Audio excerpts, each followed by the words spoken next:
WLTC HD2 Casita and W221DP Columbus. Your home for the Sportsvisions Morning Show. Sportsvisions 92.1. You're listening to the Sportsvisions Morning Show, brought to you by Global Diagnostic Services and the Finley Firm. Here's DJ Jones and Thrift Barringer.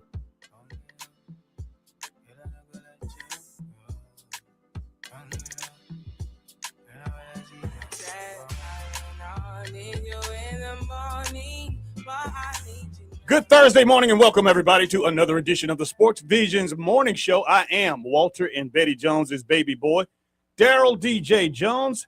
He is, of course, the Swiss Army knife, better known as Richie Rich. Richard Holdridge, good morning. How you doing, sir? And good morning to you, DJ, on this Thursday, getting closer to the weekend. Throwback Thursday it is, Richard. And, of course, we always got a theme day, and it's a great time. We are almost done. We got one more day before we finish the week. Obviously, we got to finish this show today and again tomorrow morning. But we will have completed another a week of shows. And, of course, going into my birthday month, which is March, looking forward to having a wonderful I'm going to count it all the way down from day one in March all the way to the 23rd. But, again, just shout out to all the folks that are in town on behalf of the GIAA who, of course, out at the Lumpkin Center yesterday, had an opportunity to enjoy several ball games. Richard, I know that you not only enjoyed the games, but you called some games as well. But we both thoroughly enjoyed the hospitality and the food services that the GIAA provided for all of the media and guests. Yeah, it was a very successful first day, and all the teams that are outside of this area coming in town, and hope you enjoy Columbus. It was just a great event. As far as local teams that were yesterday, I think the closest team was Terrell Academy out of Dawson, about an hour away. They did bring a lot of fans. That first game, Terrell Academy and then Westfield School out of Perry. But the next game, I mean, you had Lakeview that's out of Gainesville. You had Frederica out of St. Simons. There are some teams that traveled pretty far away. St. Andrews is out of Savannah. And so congratulations to all the teams that won, and now they're going to be in the championship on Friday, and we still got 3 more days of GIAA championship basketball. We have got the 4A classification, which is going to be today, and we've got our one local team in the GIAA that's still in this thing, Pacelli, as they are going to be taking on Bethlehem Christian. So it's going to be a great time, and I can't wait to get out there at the Lumpkin Center once again. And I'll tell you, it was a long day yesterday, but we survived. We were able to get through it, and now we got 3 more to go. Well, I'll tell you what, you got to love the way that the GIAA's administration were able to, facilitate the tournament. It was very professional. I love the fact that the Lumpkin Center is a beautiful facility, and we've been raving about that for quite some time. But the good folks at Columbus State University have a wonderful facility to, of course, to offer to these different conferences, organizations, to put on tournaments like this. And I know that when you talk about state tournament action, you know that obviously these teams deserve to be here. Not everybody is here, and yet I know it's either win or go home. But the bottom line is that the kids that play, the parents that come and enjoy, they are really, really enjoy some of the finest facilities that you can find in high school tournaments today. Absolutely. And you really got to shout out the Columbus Sports Council, Craig Howard and his team, which includes David Boyd, which I saw at the Lumpkin Center yesterday. They do a fantastic job getting these venues. And this is the 3rd year in a row that the GIAA championships has been here. This is the 2nd year in a row that the GIAA semifinals have been here. And this is just for the 3A and 4A classification the next 2 days. For the 1A and 2A, that's over in ABAC and Tifton. So we all come together. Obviously, we've got 3 schools here in Columbus that are members of the GIAA. We've got some schools like LaGrange Academy, Flint River, Terrell Academy. They're kind of on the outskirts of our coverage area. But, yeah, a great success, and the games were fantastic. If you're wondering when will Pacelli be playing, obviously you have the right day. Again, Richard will definitely let you know about the times. But this basketball team is basically, everybody's saying they're a shoe-in to win the tournament, but you still have to go out and get it done. Yeah, you still got to play the game. I know that this game is not played on paper, but you still got to go out there. 7:30, Pacelli is going to be playing Bethlehem Christian. That's going to be the 4th and final game. today as we've got more GIAA coverage. And just come on out, support the Pacelli Vikings. It is $15 to get in, $10 if you're a student.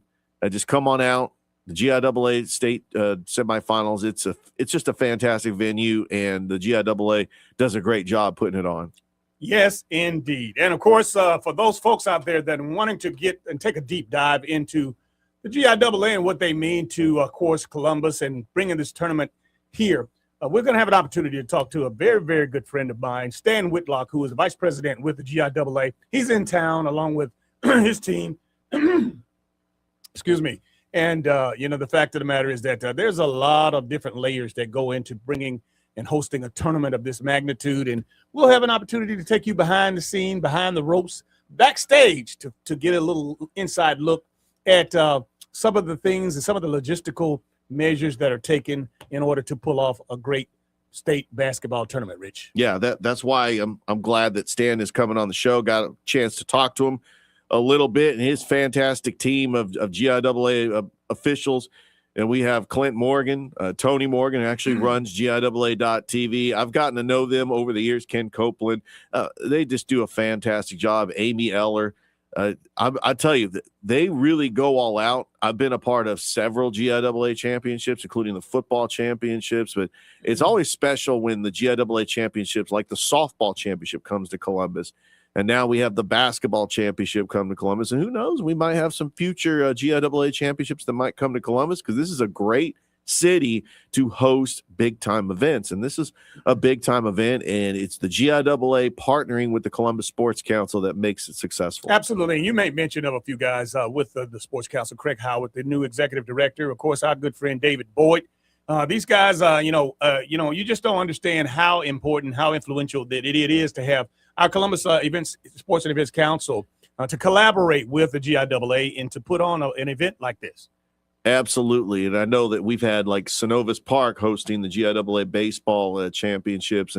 And sometimes it's depending on if the team has a game. Luckily, Columbus State, who was on the road yesterday, they normally play on Saturdays. They're moving their game to Sunday to accommodate the GIAA championship. So, yeah, you look at the schedule, it's like, oh, the Cleanstones are playing during this homestand, so we're not going to be able to have a championship there, but we'll have it at this other venue. And that's usually what goes into the factor. Like, for example, Mercer was on the road when we had the football championships, but next year Georgia Southern is going to be on the road. So they got maybe 2 or 3 venues they actually look at, and they try to see, okay, can that venue accommodate us? And then they go with the best plan. Well, one thing is for sure, with the 3 different groups that are involved in this, the GIAA, as well as the Columbus Events Sports Council, and CSU Athletics, these guys obviously work out, and they're working as a team. And teamwork makes the dream work, and it's a beautiful thing. So hopefully you'll have an opportunity to get out there to check out some of the action. I know that, I enjoyed myself yesterday. Didn't have a clue as to who the teams were, but what impressed me, they were competitive, and they were fiery. They each brought their home crowd coming in to the Lumpkin Center, and you could tell that the moms, the dads, the sisters, and the brothers were there to cheer their favorite teams on. Yeah, and the first game was Terrell Academy taking on Westfield School, and I called that game, and I tried to find the local angle. Well, obviously, Terrell Academy is about an hour south of Columbus, so they're kind of a local team. In fact, they brought a big crowd up the road. And then Westfield School, we know about Westfield School. They're in the same division as Brookstone, Pacelli, and Calvary. And so Westfield School is a GIAA school out of Perry, Georgia. And Terrell Academy ended up winning, but that was the first game. The second game, Thrift Barringer was on the call. That was the defending champions last year from St. Andrews. Now, I noticed that the Savannah schools, they didn't have as much fans as the other teams, but St. Andrews was taking on Lakeview, who won the championship 2 years ago. Lakeview's out of Gainesville. And then the third game went back to the girls, Frederica out of St. Simon's Island. So they even probably have the furthest trip out of any team. And they were taking on, I want to say, I'll try to make sure that, Frederica was taking on Lakeview, the defending champions from last year. And then Brookwood out of Thomasville was taking on Valwood out of Valdosta. So, a lot of these teams had quite a distance to travel, and I think some of them, I don't know if they're going back. The ones that advance, maybe they stay here an extra day. They don't drive that 4-hour trip going back to school. But, yeah, congratulations to all the teams that advanced, and can't wait to see them on Friday. Looking forward to, of course, checking out the Pacelli Vikings boys basketball team this afternoon, tonight, actually, 7:30 at the Lumpkin Center. But also it's going to be a showdown on Friday. And, of course, we're talking about the Hardaway girls going up against the Carver girls. And this is another showdown. I don't know how many times that they played this week, or at least this year. You say 4, Richard? They play 3 already, so this will be their 4th time. Yeah, 4th time. So it's going to be definitely a wang-dang-doodle of a time. Oh, yeah. Yeah, they say it's hard to beat a team multiple times, but Carver actually took the first game in the regular season. Hardaway won that game at Hardaway. That was the return of Rihanna Boynton, and then Hardaway beat them in the region championship. Hardaway's playing with a lot of confidence. I noticed that score in that Carver-Callaway game. It was closer than expected, and congratulations to Coach Hunley and the Carver Lady Tigers. They do advance. I just think they got a tough task to take on the defending 2A champions in Hardaway. Richard, if you could you check that knob over there with the static over there? I'm hearing it, a little feedback. I don't know. Yeah, exactly. That drives me absolutely bonkers. And now I can hear myself, and it makes more sense. All right, let's go ahead and give you the lineup, of course, who will be on our show today. This morning, of course, we'll have an opportunity to talk to Mark Upshaw, who is one of the co-founders of the Sam Mark Foundation. He and his partner, Sam Mitchell, they have, come together, and they've been together for 22 years, doing it good in the neighborhood, a place where they both grew up. Both were outstanding basketball players out of Columbus High School, were both players of the year, Mark in 1979, and, of course, Sam Mitchell in 1981. They formed Sam Mark Foundation, and, of course, we will be in 2 weeks coming up with the Sam Mark Foundation All-By-City High School Basketball Boys and Girls Awards. And, again, that'll be brought to you by our, of course, Sportsvisions 92.1. And we'll have Mark on. We chopped it up with him a week or 2 ago, and we want to play this back because there's some very, very excellent nuggets that he is, of course, talking about with regards to what he's trying to do and what he needs from this community, Richard. Yeah, we appreciate Mark Upshaw and Sam Mitchell, what they have done pouring back into this community. Obviously, pioneers for basketball, and people look up to them to see what they have accomplished. Mark Upshaw and Sam Mitchell, growing up together, playing basketball for Columbus, and then, Mark Upshaw going off to Rhode Island, Sam Mitchell going off to Mercer. We know about the NBA career of Sam Mitchell, and we know Mark Upshaw would have had a great career. I know the injuries just hurt him, but he was just a great basketball player. I wish I could have seen highlights of Mark and Sam back in the day. But, yeah, they've really paved the way for Columbus basketball in this area. And if you haven't heard about the Sam Mark Foundation, obviously make sure that you prepare to listen. Coming up in just a little bit with Mark and Sam. Actually, Mark will be, going into details a little bit about some of the things that they're doing. And again, when you're talking about educational tours, taking kids on the road, taking kids out of the state, out of the country, on cruises and trips all over the world. It's amazing and absolutely free. And again, having a basketball camp in the summer for some 22 years here in Columbus, Georgia, absolutely free. You don't get that in a whole lot of places. And I know that this is one opportunity that these guys love this community. And the reason that they do it, they both, of course, come from humble beginnings, and they have gone on to do wonderful things. So why not pour back into a town, a city, a community that poured into you? Yeah, no question about it. I've always enjoyed being a part of that camp, whether it's covering it or interviewing Mark and Sam or being a part of the basketball awards luncheon. I've been a part of 2 of them so far, and I really just appreciate them just shining the light on these basketball teams. And I'm glad that we're adding new teams as well, like Chaco, Russell County.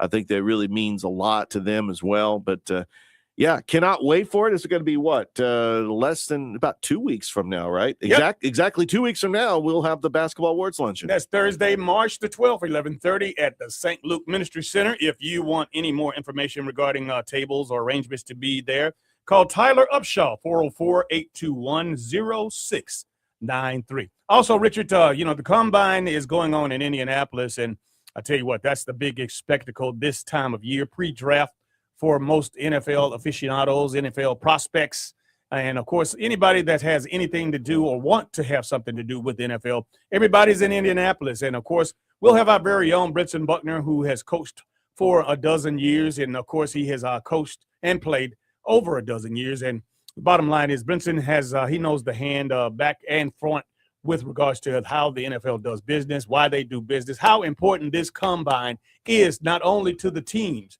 but to the potential pro prospects that are coming out of college this year. Yeah, and today's the day. This is the day if you want to watch events. I know the last couple of days they've had the off-field workouts, the interviews, the Wonderlic, but the combine, the skills. We want to see that 40-yard dash. We want to see just everything that goes through it, the broad jumps, the shuttle drills, the bench press. I want to see it all. I want to see some of those top players, like Caleb Downs. I want to know what Caleb Downs' 40 time is. Because if his 40 time is off the charts, we know he's got awareness. We know he's got the championship pedigree.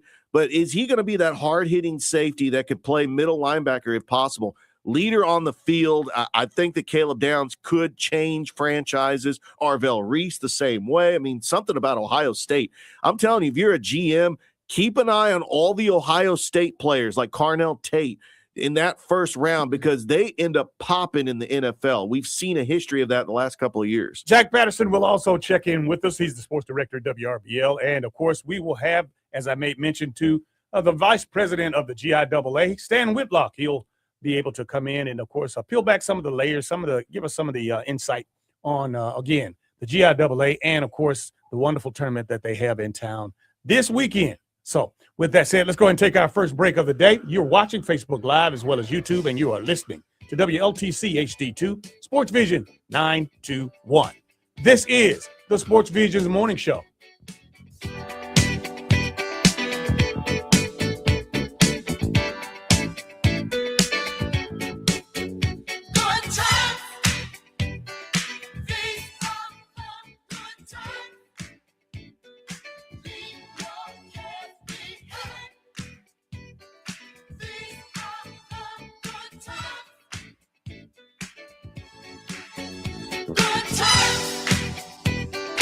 You are listening to the Sports Visions Morning Show. Sports Visions 92.1. Good morning. I'm Tiffany Maddox with a look at this morning's headlines. Phoenix City authorities are investigating a body that was found behind a building near Dillingham and Broad Streets Wednesday.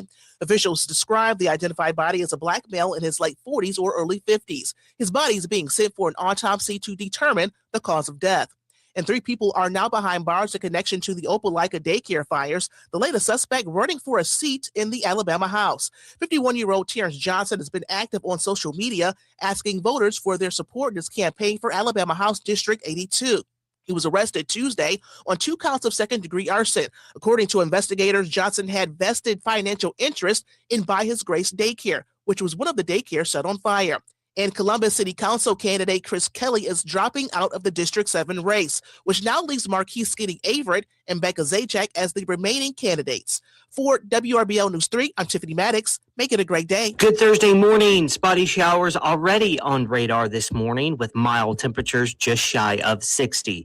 Cloudy with scattered showers through the morning and afternoon, highs around 70. Tonight, the heaviest rain moves in through the overnight, and most of it is gone by daybreak on Friday. Temperatures remain mild. The rain clears for a great Friday evening, and we are watching a pleasant weekend ahead. To get the full story, visit sportsvisions921.com and click on the WRBL tab. Sports Visions 92.1. Even though I'm away at college, Kinetic Credit Union is still the best way for me to stay connected here and at home. With the Kinetic mobile app, I have control of my accounts wherever I go. I can easily transfer money between internal and external accounts, get money faster by setting up recurring transfers, and I can find the nearest ATM or branch right from my phone. Plus, I can add my Kinetic cards to my phone's digital wallet and enjoy quick, secure, contactless payments. By the way, Mom, I need some more money. Kinetic Credit Union, the energy for your dreams. Lori's Furniture Express. Your expressway to saving. February is the month for love, and Gory's Furniture Express wants to show their love for you, their customers, with free local delivery during the month of February on purchases of $1,000 or more. Free local delivery during the month of February, and that's only at Gory's Furniture, and that's why you're going to love this place. Alabama Highway 169 in Opelika. This hour brought to you in part by Gill's Auto Sales, now celebrating their 40th anniversary. Wesley is a truck driver. I drive a truck and I love what I do. A truck driver with IRS troubles. They told me I owed them $43,000. It got really bad. Quite a few letters in the mail. They were talking about wage garnishment, coming after my house, my car. Yeah, they don't play around. I seriously thought that I was going to lose everything. One sleepless night, Wesley finally made a call to Optima Tax Relief at 2 a.m. Kind of figured I'd get a machine, but I didn't. I actually got to talk to an actual person in the middle of the night. He found just what he was looking for. Oh, they were great people. You need a team of people that know what they're doing. Optima Tax, they know what they're doing. Optima Tax Relief came through with flying colors. I saved an incredible amount of money. Happy don't even come close. I was absolutely overjoyed. Take Wesley's advice. If you're in any kind of trouble with the IRS, call Optima Tax Relief. Don't trust anybody else. Call Optima for a free consultation. Call 800-783-8055. That's 800-783-8055. 800-783-8055. Optima Tax Relief. Some restrictions apply. For complete details, please visit OptimaTaxRelief.com. This message is brought to you by the Armed Forces Vacation Club, a free membership travel hub for active duty military and veterans. Discover the world for free at afvclub.com. That's afvclub.com. Operation Homefront, they opened up so many possibilities. It took us from a hopeless situation. Now we're homeowners. We have a savings account. It's completely changed the way our life is. Our household is so much happier. Visit OperationHomefront.org to learn more. I'm Shanola Hampton. I support the Feeding America network of food banks because they help provide over 6 billion meals to people in need each year. Learn more at feedingamerica.org. Catch the Paul Feinbaum Show, 3 to 7 on Sportsvisions 92.1. Now back to the Sportsvisions Morning Show. Here's three-time Georgia Bulldog SEC champion and 1980 national champion, DJ Jones and Thrift Barringer. Welcome back to the Sportsvisions Morning Show. DJ Jones and Richard Holdridge in the building. It's a Throwback Thursday kind of day. It's a great day for a great day. Richard, it's Throwback Thursday, and I got to take you back in time. When do you remember the very, very first broadcast that you had basketball-wise with Georgia-Alabama Sports Live? Where were you, and what game was it? Oh, wow. I know that it had to have been, 2023, I believe. It was probably I want to say Calvary taking on Glenwood in basketball. I know the football season was still going on, and we were debating, like, when do we start basketball season? We're trying to wrap up football season. This was, I think, if the official year one of Georgia-Alabama Sports Live, which was the fall of 2023. So I want to say that it was Glenwood and Calvary basketball. Bing, bing, bing, bing, bing. You're absolutely right. Yeah, I tell you, that's that photographic memory, man. You just know how to do it. I wish I had those capabilities. However, just be glad that you have, son, because again, it's nothing in front of you but age. And with each and every year, you lose one little molecule of that little memory cell, I guess. But fun fact, in 2022, it was not called Georgia-Alabama Sports Live. We were doing it off Thrift Barringer's phone. So you didn't have the name? We didn't have a name yet. We just did it off his Facebook page, and that's how Georgia-Alabama Sports Live got started, because, he had to come up with a name. He was talking to some people like, what should I call this? I want to take this seriously. And that's where we met Chris and Toygar. Obviously, they've been streaming for the local cable station in East Alabama. I knew them when I was a PA announcer for Russell County back in 2021. So that's where it took off. And now we got so many talented broadcasters. We're talking Paxton Holloway, Matthew Melton, Mike Frost, Mike Peacock. They were on the call for the last two games last night. And I'm sitting back here operating the camera because I'm still working, but it's nice to know we have all this talent that are calling these games, and I could kind of rest my voice. I don't have to do every single game. I know Thrift's got the same mentality. We don't have to do all the games because we can rest our voice and allow other people to do games as well. As I shared with Thrift yesterday, again, he's bringing up the same similar, sentiments with regards to broadcasting games and being tired and all that stuff. And I said, look, you're the lead singer. The lead singer can't sing every song on an album. You got to know how to delegate. And again, I mean, I know you guys are, you're the face of the brand, you're the face of the streaming service, but you gotta make some assists. You can't shoot all the jumpers. You can't shoot all the threes. You gotta, set some picks. And that's why I say teamwork makes the dream work. Yeah. That's why I love the fact that I could just sit back and watch other talent continue to grow and continue to sound great on the broadcast. There are times where I feel like just being a producer. Well, I have like Mike Frost or Paxton Holloway or now Matthew Melton. We've got some rising stars at Georgia Alabama Sports Live that love sports. They're passionate about sports as much as Thrift and I are. And I love just being a part of this incredible team that's got so much talent. All right, let's get on with the business at hand. We got some do's and don'ts. We got some ins and outs. The teams that are in, they're still in, and the GHSA. Yes. Let's talk about them. And again, I got to know that in the GIAA, we only have one team, and they're expected to bring home the championship. There's a lot of pressure on Pacelli, but hey, look, it is what it is. Calvary and Brookstone, they were knocked off a little bit earlier in the tournament. But, thank God for Pacelli. But GHSA-wise, what do we got? All right. First of all, I want to shout out Mike Frost he's got a podcast called Ice Cold Sports. He gets these scores. I don't know how he gets these scores so fast. But I do want to say majority of the teams are out. So on the girls' side, Hardaway is in, Carver is in. They will play on Friday. As far as the Shaw girls are out, and then on the boys' side, Spencer boys are out. They lost to Hart County at home last night. Shaw lost to Burke County. I watched this game on the NFHS Network. They had the lead in the fourth quarter. They lose a heartbreaker by 2 points.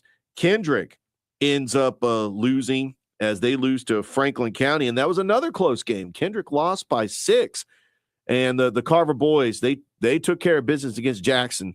They're going to end up playing Farrell in the second round, but the other local teams that are still in it, Chaco ended up winning their first round game. Troup County ended up winning their first round game.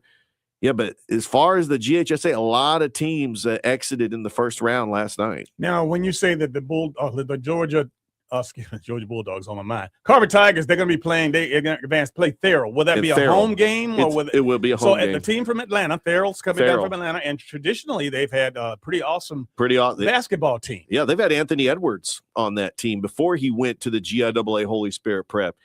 Farrell is one of those sneaky teams that Kyle Sandy had them ranked in the top 10, which I don't understand why Carver's going to end up playing them in the second round. So that is a game that I would keep an eye on.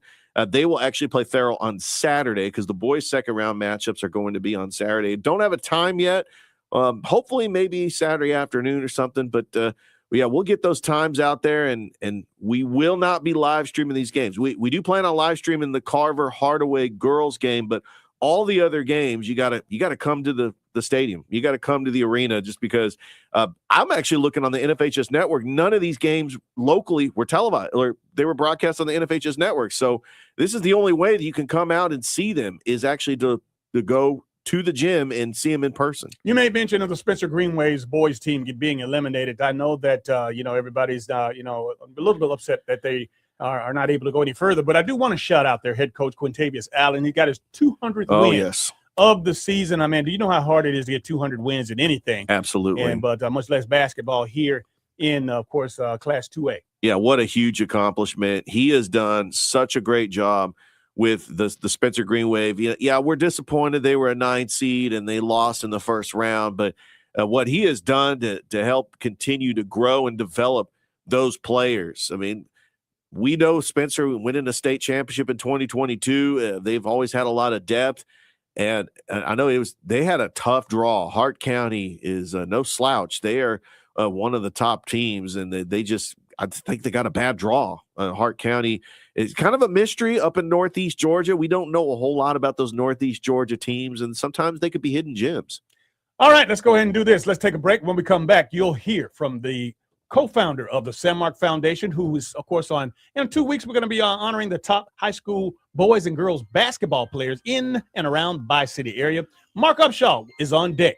You're watching Facebook Live as well as YouTube, and you're listening to WLTC HD2, Sports Visions 921.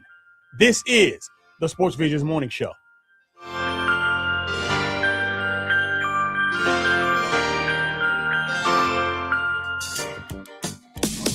Hey, it's Dan Patrick. Thanks for waking up with the Sports Visions Morning Show with DJ Jones and Thrift Barringer. Catch me at 9 a.m. every weekday morning, right here on Sports Visions 92.1. Carbon monoxide is a colorless, odorless gas that can be fatal. Don't use anything indoors that burns fuel, such as gasoline-powered generators, camp stoves and lanterns, or charcoal grills. Opening doors and windows or using fans isn't enough. Have your vents and chimneys checked to make sure water heater and gas furnace exhausts aren't blocked. If you feel sick, dizzy, or weak while using a generator, get to fresh air right away. From the U.S. Environmental Protection Agency. What would you give for a child you loved? To make their wish come true? To help them fight a critical illness? Just imagine what you'd do. You see, wishes are so powerful, and you can make them real. They can give a child back their childhood, even change the way they feel. Every single one of us can make the stars align. Because when we come together, hope and joy will shine. Wishes need stars like you. Visit Make-A-Wish at wish.org. I love playing sports, especially for my school. And that's because school sports are special. It's where it's safe to fail. It's where we're taught resilience, where our fear becomes confidence. It's where we learn to get back up after every fall. School sports are where 7.8 million students go from I can't to I can. This message presented by the AHSAA and the Alabama High School Athletic Directors and Coaches Association. This message is from the U.S. Department of Veterans Affairs. Veterans, do you wear glasses or use hearing aids? VA Healthcare may cover both of those for you at no or low cost. You may even be eligible for free dental care at one of VA's more than 200 dental clinics. Sign up at va.gov, call 1-800-MyVA411, or visit your nearest VA medical center. Damaging an underground utility can cause a lot more problems than you think. By causing a potentially avoidable damage to underground utilities, there's many scenarios that do not end well. To keep the gas, power, water, and internet running, using 811 to have your underground utilities marked is a critical piece of the damage prevention process, whether you're a homeowner or an excavator. It's free, it's simple, and it's the law. Visit al811.com for more information. You know you don't have to wear your PT gear anymore, right? It's comfortable. So how's civilian life treating you? It's fine. When I got out, I didn't want to admit that there was anything wrong because I felt like a failure. And then I realized, there's nothing to be ashamed of. So I started talking to someone. Maybe you are fine. If you're not, it's okay. Thank you. If you or a veteran you know needs support, don't wait. Reach out. Find resources at va.gov/reach. At the YMCA, finding your why starts by making an impact together, touching lives for the better. It can be the gift of time or treasure, supporting a community through talent without measure. Here, compassion fuels commitment, finding fulfillment through enrichment, serving and improving. What a way to live, and what a gift it is to give. Find your why and get involved today at ymca.org for a better us. Joey from Vermont, a farmer trying to get through the winter. Adriana from South Carolina, a single mother living paycheck to paycheck. Liam from Ohio, an injured father struggling to provide for his family. Hi, I'm Shanola Hampton, and I support the Feeding America network of food banks because they help provide over 6 billion meals to people in need each year. Learn more at feedingamerica.org. In Iraq, our truck hit a roadside bomb. I had about 16 surgeries on my hand so that I could regain function. And when I came home, I needed a new roof due to a storm. and I was about to lose homeowners insurance as well. I applied for Operation Homefront Critical Financial Assistance Program. And it's good to know that when we come home, there are people who are there that care about us. Operation Homefront, they've really been a blessing. Visit OperationHomefront.org to learn more. He is the, of course, co-founder of the San Mark Foundation, and he is the owner of course, Global Diagnostic Service. Mark Upshaw. How you doing, man? Good morning. Good morning, guys. How y'all doing? Hey, man, we're great. We're great. Hey, how was that Super Bowl for you last night? Well, I was going with Seattle, and it was a good game, pretty good game. I enjoyed it. Good deal. Good deal, Mark. Let's get right to it, man. Here, you were born and raised right here, and again, you're no stranger to the Sportsvisions nation. They know, a lot of them know who you are, but there are a few that we might need to make some, reminders that you are from Columbus, Georgia, one of the greatest basketball players to have come from here. You're a Chattahoochee Valley Sports Hall of Famer, but you are a giver. You're a servant leader, and you have been committed and pouring back into our kids in this community for over 20 years with your organization. Yeah, we're excited about always coming back home to give back to the kids, and this has been one of our dreams. When I say Sam and I, growing up there in Columbus, man, it was one of our dreams to come back home and give back to the kids. Some of the things that we've learned, along the way, from a basketball standpoint and from a personal standpoint. And from my side, I want to kind of touch on the business side with these kids. Who some of those kids are interested in going into business, and some of my expertise and knowledge from a business standpoint, hopefully is helpful as well. Mark, over the almost 22 years, and I know I was going through some photographs, and I remember we took a group of kids up to Washington, D.C. on the tours that you have been doing for the past 20 years. Roscoe Nance and Dr. Coach James Patrick, two legendary people, two major influences in your life. Yeah, those two guys, man, I really, really looked up to, and I didn't get a chance to play under Coach Patrick, but I always watched him, how he coached his kids, how his kids respected him on and off the court. And he was just a super guy to be around. And, I always said to myself, if I ever had a chance to be on his team, I would. And as we moved on as adults and we started our San Mark Center there up in the BTW years ago, I got a chance to work with Coach Patrick, and it was a dream come true for me. And also Roscoe Nance, man, he was a huge fan of mine, and I was a fan of his. He was one of the writers for the Ledger back in the day. And he was just, he wrote some great articles on me, and I didn't understand why, but he sat me down one day. I remember having a bad game. In my mind, I thought it was a bad game. And after the game, he came to me and I said, man, why do you want to write something on me today? Because the game I had today wasn't good. He said, it wasn't good to you, but it was good to us. And I always remember that, man. He was an awesome writer. Yeah, no doubt about it, man. And Mark, when you back in your playing days, man, I love to get your mindset heading into a high school game, how you got yourself motivated, how you kept yourself grounded. Because I see kids nowadays, especially, and I've been on that hype train too. And we got some talented dudes around here. And then you start putting them on a hype train. How do you keep yourself grounded when you're constantly hearing you're the next Michael Jordan, you're the next greatest thing since sliced bread, and not lose yourself knowing what your fundamentals are, what your morals and values are to be that great player?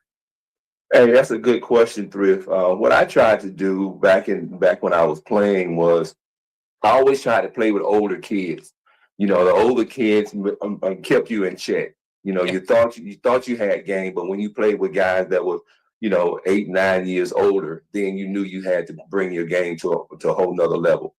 One of the guys back in the day that I can remember very well, Charlie Hill. You remember him, DJ? Yes, sir. Charlie Hill was very, very special. And I remember, my gym was Tillis Center up there. We went there every day, actually. And Charlie Hill was playing at another gym up in East Highland. And I remember the guys saying, "Oh, Charlie Hill's coming down today to the Tiller Center, and it's going to be a game between you and him." And I remember him coming down. I think he was a senior, and I was probably a sophomore at the time. And, oh, man, he gave it to me. He gave it to me, and he made me realize I had a lot of work to do. So, but my point is, I always played with guys that were, who I thought were better than me, and that I knew would make my game even better. Mark, I want to talk about the talent here in this area, as we have seen a lot of players sign D1 scholarships. And do you think the basketball now compared to when you were playing, when you and Sam Mitchell were playing, the coverage and the exposure, do you think it's helping these kids get these D1 scholarships? Or just talk about like the time where you were playing basketball compared to the time now and the talent that's getting these scholarships? Well, and when I look back at my career, I think about why didn't we videotape like we do now? I can't find any videos on when I played in high school. I don't even know what team or what schools were videotaping those kids now. And now these kids can get, can slice some videos and send them to some colleges, and it makes them look like stars, and they're really not. And so one of the things what I realized about kids today versus, the kids when we were playing, we played every day. I mean, every day. We didn't have time to go and play video games the whole 9 yards. If we go outside and ride our bikes, for me, 9 times out of 10, I was getting on my bike, going to a gym or going to a playground to play.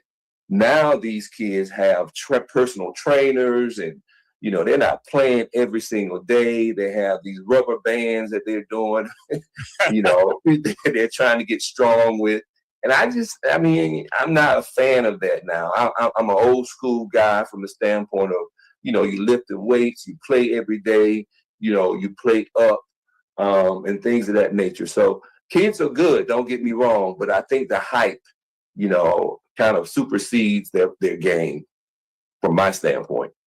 Mark, we go back over 40 years, of course, as competitors in the Bi-City, yourself, your good friend, Sam Mitchell. And but of course, almost 22 years ago to this date, we were able to come together. You called me and you wanted to start a camp here, you and Sam both. And again, that camp led to some other tremendous things.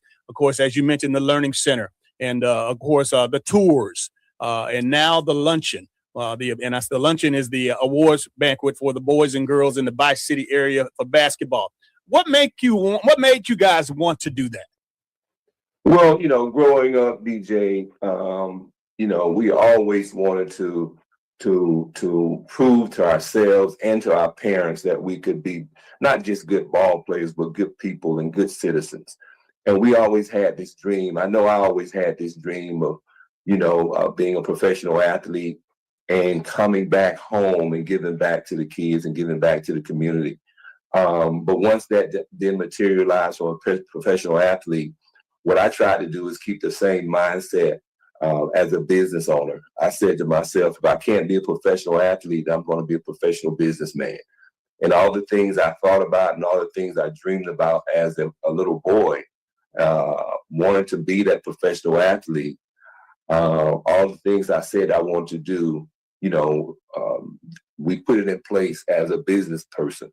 And it started out with the camp. We just wanted to do a camp, a basketball camp that was free, because most of the camps back in our day, a lot of the pro athletes that came home making decent money, they charged us to come to their camp, and we really didn't have any money. So we made our mind up that if we ever was able to, set up a camp, then it would be absolutely free. And that's what we did 22 years ago when we started our camp. And that camp turned into, our educational tours. And the reason why we wanted to do the educational tours was because, we never went anywhere. We weren't able to travel and, and see other parts of the world as little kids. So we decided to, take some of the kids on tours and outside of Columbus, outside of the state, outside of the country. And that was amazing. I know our first trip was NASA Space Center. I think DJ, you went with us. And from that trip, it really triggered a lot of things. And so from there, we said, what else could we do? Because these kids really need some mentoring. We heard about all of the shootings and the killings back in Columbus. So we wanted to help from that standpoint. So we started our learning center up in BTW. That went really, really well. And lastly, we had our scholarship program. So for the last 22 years, we've been trying to, do what our parents have always taught us to do, and that's been to give back. And hopefully we've touched a few of the kids. I know one of the kids that we've touched tremendously is Grant Williams, who went on to be our first round draft pick from our foundation to the Boston Celtics. And he's always continuing to give back to the kids there in the community as well. In addition to Grant, I'll tell you what, you touched the lives of many young boys and girls when they gone on to be tremendous parents and citizens in our community and others. And that's the great thing about what you do. But what I wanted to also make sure that people understand is that the San Mark Foundation is a foundation, a nonprofit 501c3 that you and Sam, basically, your lives have been set. You guys have been successful. You moved on, but you still thought enough about your community, one which poured into you, to come back and to give back to our kids. But you guys need help. You need support. And again, I know over the past 22 years, again, I've been boots on the ground with you guys, and I know what it's like to have to raise money and ask for funds and donations. But it's a tough task. I'm not going to sit here and say it's been easy, Mark. They see all of the wonderful productions and all the wonderful events. They see all the tremendous camps, all the beautiful pictures that now social media can show. But that has to come from somewhere. And with you guys doing so much for our kids in the community, a lot of the people that run these companies, their kids or their relatives or their friends of their kids are part of this. And I'll just speak to that. I'll let you give that ask, if you will, because again, it's really important. That you guys can't do it by yourself. Yeah, I agree with you, DJ. It's been a challenge. It's been very, very challenging. But we've been up to the challenge. And we definitely need support of and not just companies, but individuals, because, I don't know if people know, but we're being charged, to use certain facilities. They don't just give it to us for free at Columbus State University. They charge us. I mean, these trips, those kids, they don't have to pay a dime on these trips. It costs us thousands of dollars, but we need the support. And for those who want to continue to support us, or for those who want to start supporting us, they can go to the sanmarkfoundation.org and make some donations. We really need the help for the kids, because we want to do more. We really, really, really want to do more. We have the time to do more. Sam and I have been truly blessed with our careers, and we're able to carve out times to do these things with these kids. But we definitely need the support of the people in Columbus, and like I said, not just the businesses, but individuals. And a lot of times it's not just monetarily. Some people can donate their time just to help us in the camp. So we're in need, and even if we don't get what we want, we're going to make it happen. I've always said, and I've always tried to live by the 5 F's that my dad used to always say, the 5 F's: faith, family, fitness, finance, and my future. And I try to share that with the kids because it's so important that they keep an eye on their future, their faith, their family, their fitness, and their finances. So we try to touch on all of those areas, as well as their education. And so This year's camp is going to be in July the 20th. Our luncheon, which we're really excited about. And DJ, thanks to you, man. We wanted to do that because we saw years ago where you guys were doing a football luncheon. And I asked you to send me some pictures of the basketball luncheon. And you said, what basketball luncheon? We never had a basketball luncheon. And so I said, well, now's the time to start. And I think that was about 5 or 6 years ago or whatever. But we're excited about that. We want to make sure that those kids get recognized for their talents. These student athletes are very, very talented. We want them to know it, and we want to show it. Yeah, no doubt about it, Mark. And I'm going back to 2011, 2010 summer. And a young man by the name of Thrift Barringer was able to go to the Sam Mitchell camp. And I remember my friends telling me, if you are who's who and you want to go play college basketball, everyone that's good around here is at the Sam Mitchell camp. So I told my mom, I have to go to this camp. I don't care how much it costs. You got to do it. And then we found out it was free. And that's the part that I don't think a lot of people understood, because I think a lot of people that get in this training business and the camp business, they see the green dollars because parents need something for their kids to do, which there is a niche for that. And I understand. I used to run summer camps, but to do something for free, Sam, and allow all the top talent to be able to be evaluated and coached by all the guys that have been involved with it. I want to say thank you from all the community. And as a former player that played in your camp, it means the world to me. And I know many more players, but I'd love for you to talk about guys like Corey Black, Coach Kerry Sarden, who are integral parts of allowing this camp to continue to grow the way it has. That's a great point, man, because, we can't pull this off without, having the best coaches in the city. Corey has been a blessing to us. He took over from Kerry, who passed a couple of years ago. Well, Corey has been with us from day one. What we've always tried to do was try to get the best coaches in the city, because we want the kids to have the best coaching, and so we've accomplished that. We've made some strides into bringing some coaches in from other areas as well. A lot of our coaches, have contacted me from outside of Columbus and wanted to be a part of it. We've also had some of the NBA players to contact me and ask me how do we do our camp and put it on. People don't understand.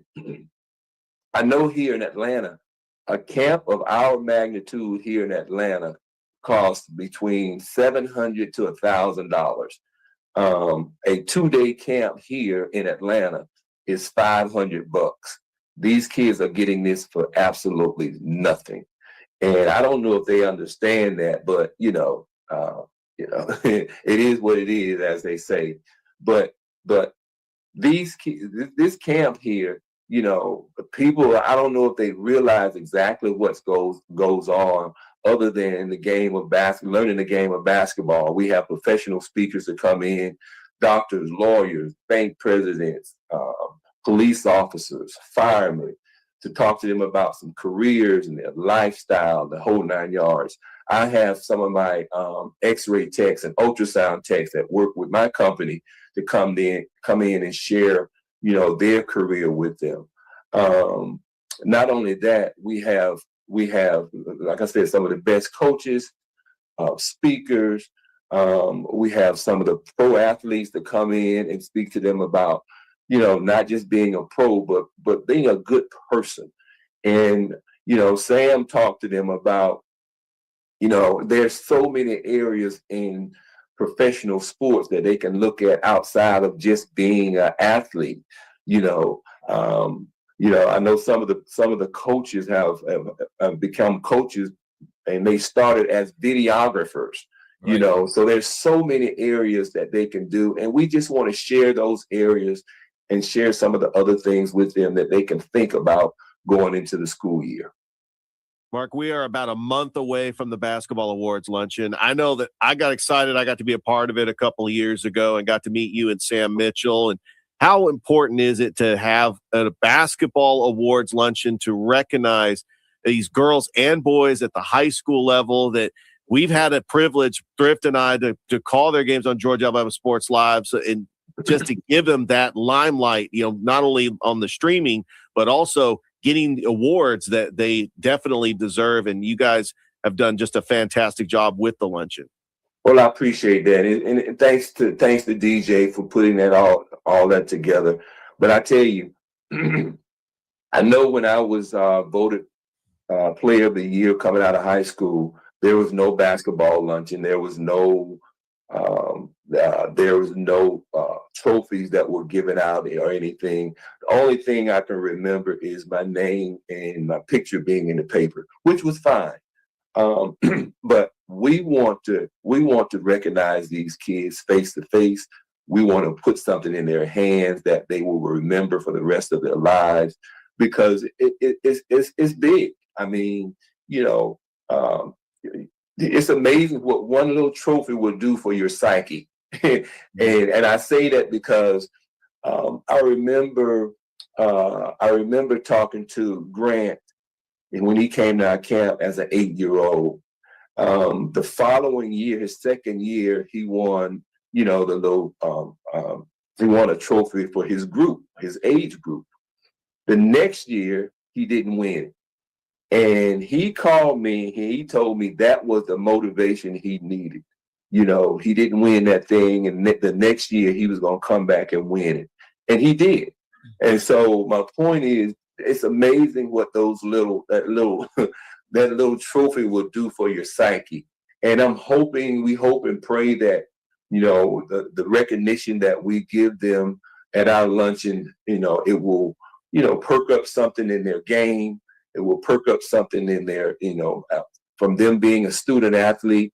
And hopefully we've done that in the last 4 or 5 years with this luncheon, but we're excited about it. The DJ put on a great show, him and Thrift, and we're excited to come back every year. And for more information or for to purchase a table, Tyler Upshaw is the contact at 404-821-0693. Mark, we appreciate you stopping by this morning and sharing with the Sports Vision Morning Show. Hey, look, you have a great rest of your morning, my friend. Thanks, guys. I appreciate you. Have a good one. All right. All right. Hey, it's Dan Patrick. Thanks for waking up with the Sports Visions Morning Show. Let's get back to DJ and Thrift on Sports Visions 92.1.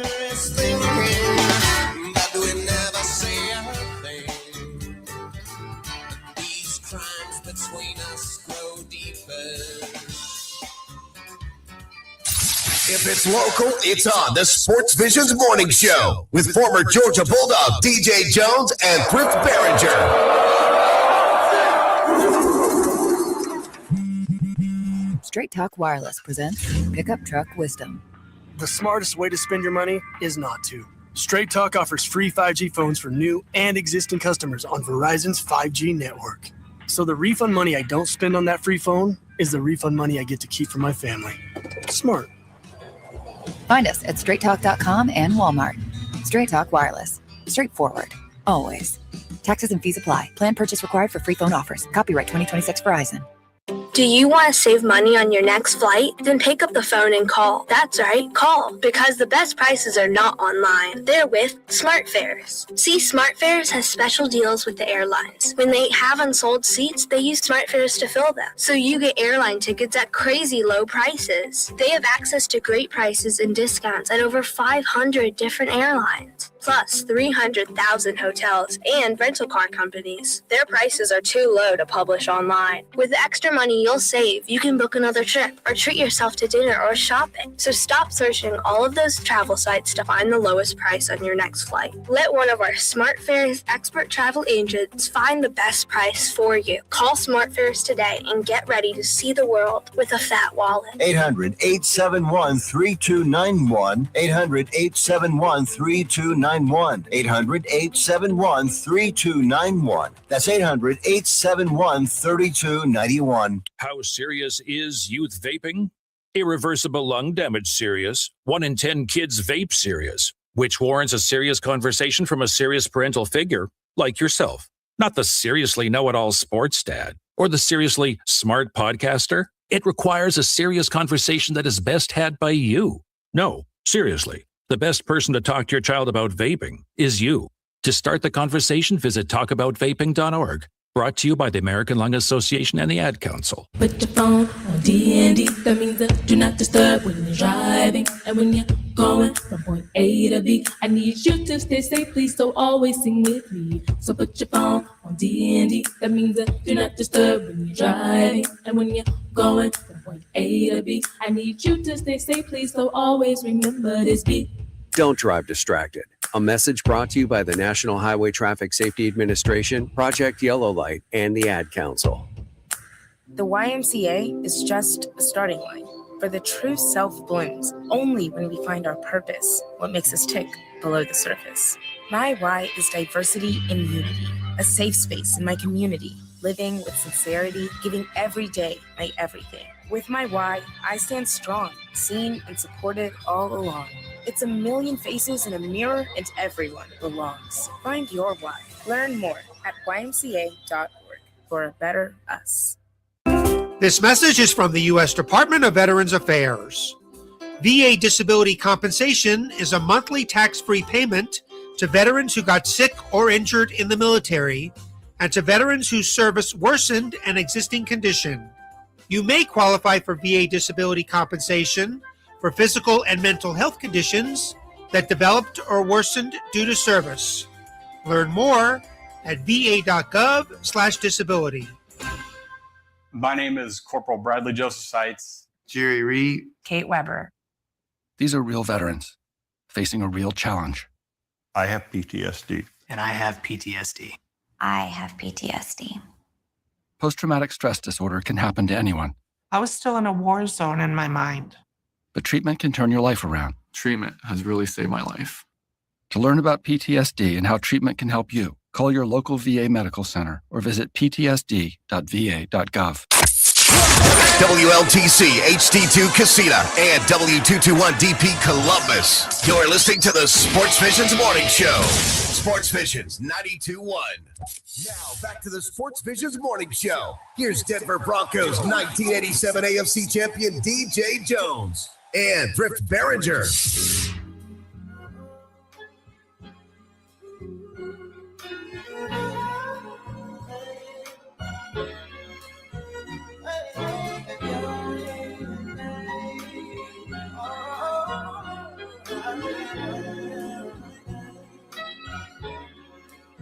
She said, take your time with the rush.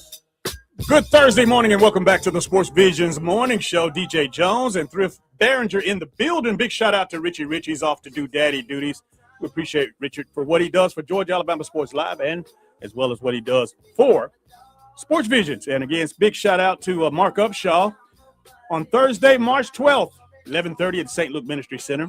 The San Mark Foundation All by City Boys and Girls High School Basketball Awards Luncheon presented by Sports Visions 92.1. And I tell you what, Thrift, what an opportunity for us to recognize and honor our coaches, our players, the very best boys and girls in the Chattahoochee Valley. Yeah, I love every second of being able to do that. Man, can you believe it? We're already almost time to be crowning some champions here in basketball. Speaking of a champion, of course, joining us right now is a young man who has actually grew up right here in Columbus, Georgia. He has had an excellent NFL career as a defensive lineman and, of course, an illustrious career with coaching in the NFL as well. And I'm talking about doing stints with, teams like the Arizona Cardinals, the Oakland Raiders, the Tampa Bay Buccaneers, the Pittsburgh Steelers, and the Jacksonville Jaguars. But now we have him, of course, right in here as we are in the middle of the NFL Combine in Indianapolis. Please welcome to the Sports Visions Morning Show, Brentson Buckner. Big Buck, what's happening, man?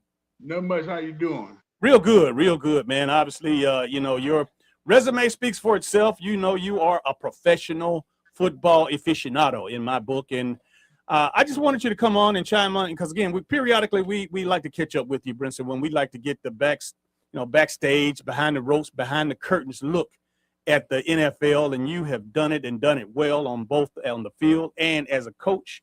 The NFL Combine is in Indianapolis. First and foremost, I'm just going to tee you up. How important is the NFL Combines to college prospects, in your opinion? Well, it's very important because it's the first time that the whole team hierarchy, general managers, head coaches, owners, scouts, all the coaches get in front of the prospects, and you're really trying to learn them personally. You're trying to get the behind the scenes type things. You already evaluate the film and see who can play and who cannot play. But now it's all about to see, do we have the infrastructure to make sure you become the best player, the best person you can be? Do we feel you fit into our locker room? Do you represent our organization? And the thing that's really scary about it, you're only doing this in a 3-day period. So it's a strenuous process that you got to run guys through the ringers. You try to put them in different situations just to see their natural reaction, because we all know the chemistry of the locker room is going to determine how good you're going to be on the field. It's going to determine how good a player you're going to be. And that's why I like to tell people it's really an inexact science, because it's going to be some stuff that you just can't find out within them 3 days, but you try to do your best. Brentson, I know that maybe there's not as many people locally that might know how important that you were as far as participating in the NFL Combine when you were coaching. You were one of the lead coaches as far as you ran the drills for the defensive linemen. Again, that's a big deal, man. And like I said, if you're not, in tune with the NFL, you don't realize how important that is, because, this combine or this testing period is one that needs to run smooth, and it needs to move, and the players need to be able to react and respond to the coaches. But how big of a deal? So explain to folks out there how big of a deal it was your role when you did have your on-field responsibilities with the drills. Well, it was a big deal from the point of view is that, for a while there, the NFL, as far as the drills, have been so rehearsed. And we as coaches had gotten together and say it doesn't replicate the movements that we see on the field. So they wanted a group of young coaches and new coaches that could step out there and reinvent those drills. So my job was to do drills to show 31 other teams that this guy has certain movement. Movements that reflect what's going to take place on Sundays, Mondays, and Thursdays when you play. So my job was to go out there and put them through things and get them in an atmosphere. Hey, this is game type tempo. These are the moves that your body is going to be asked to do during the game. You get a chance to show these scouts the ankle flexibility. Can you move your hip? My number one thing was, because I was always one of the guys who could play the game mentally, I'm going to tell you the instructions. I want to see how fast that you can digest those instructions and get them close to perfect as you can get. And that's why you always see me telling the guy, after I watch him go one time, hey, last time your feet weren't right, adjust them. Let me see how you do that by yourself. So it's all about putting them to the test as much as you can in shorts and tennis shoes. If you're seeing a receiver go out there and he drops a couple balls, but he dominated during the regular season, do you care about that? Does that bother you if he has a bad performance at the combine, or anyone in that matter? No, to me, I think the combine, as far as dropping passes, I know you're a dog, and you go out there and you catching all the passes, when the game counts, and you get to the combine, you might just having a bad day. Jerry Rice had a bad day. Ultimately, it's going to go to the film. We're going to see what you do in the lights when there's 60,000 people, when that safety's about to hit you in your mouth. Now, if you're going through the drills and you half-assing it, and now you lackadaisical and you're not doing, now that's a red flag. Do you like to compete? Do you take your job seriously enough? But it's been guys that go through that's had bad performances, that dropped some balls, but you turn the film on Sundays, you can go. But one thing you got to be very cognizant about these days, there are these pre-draft facilities.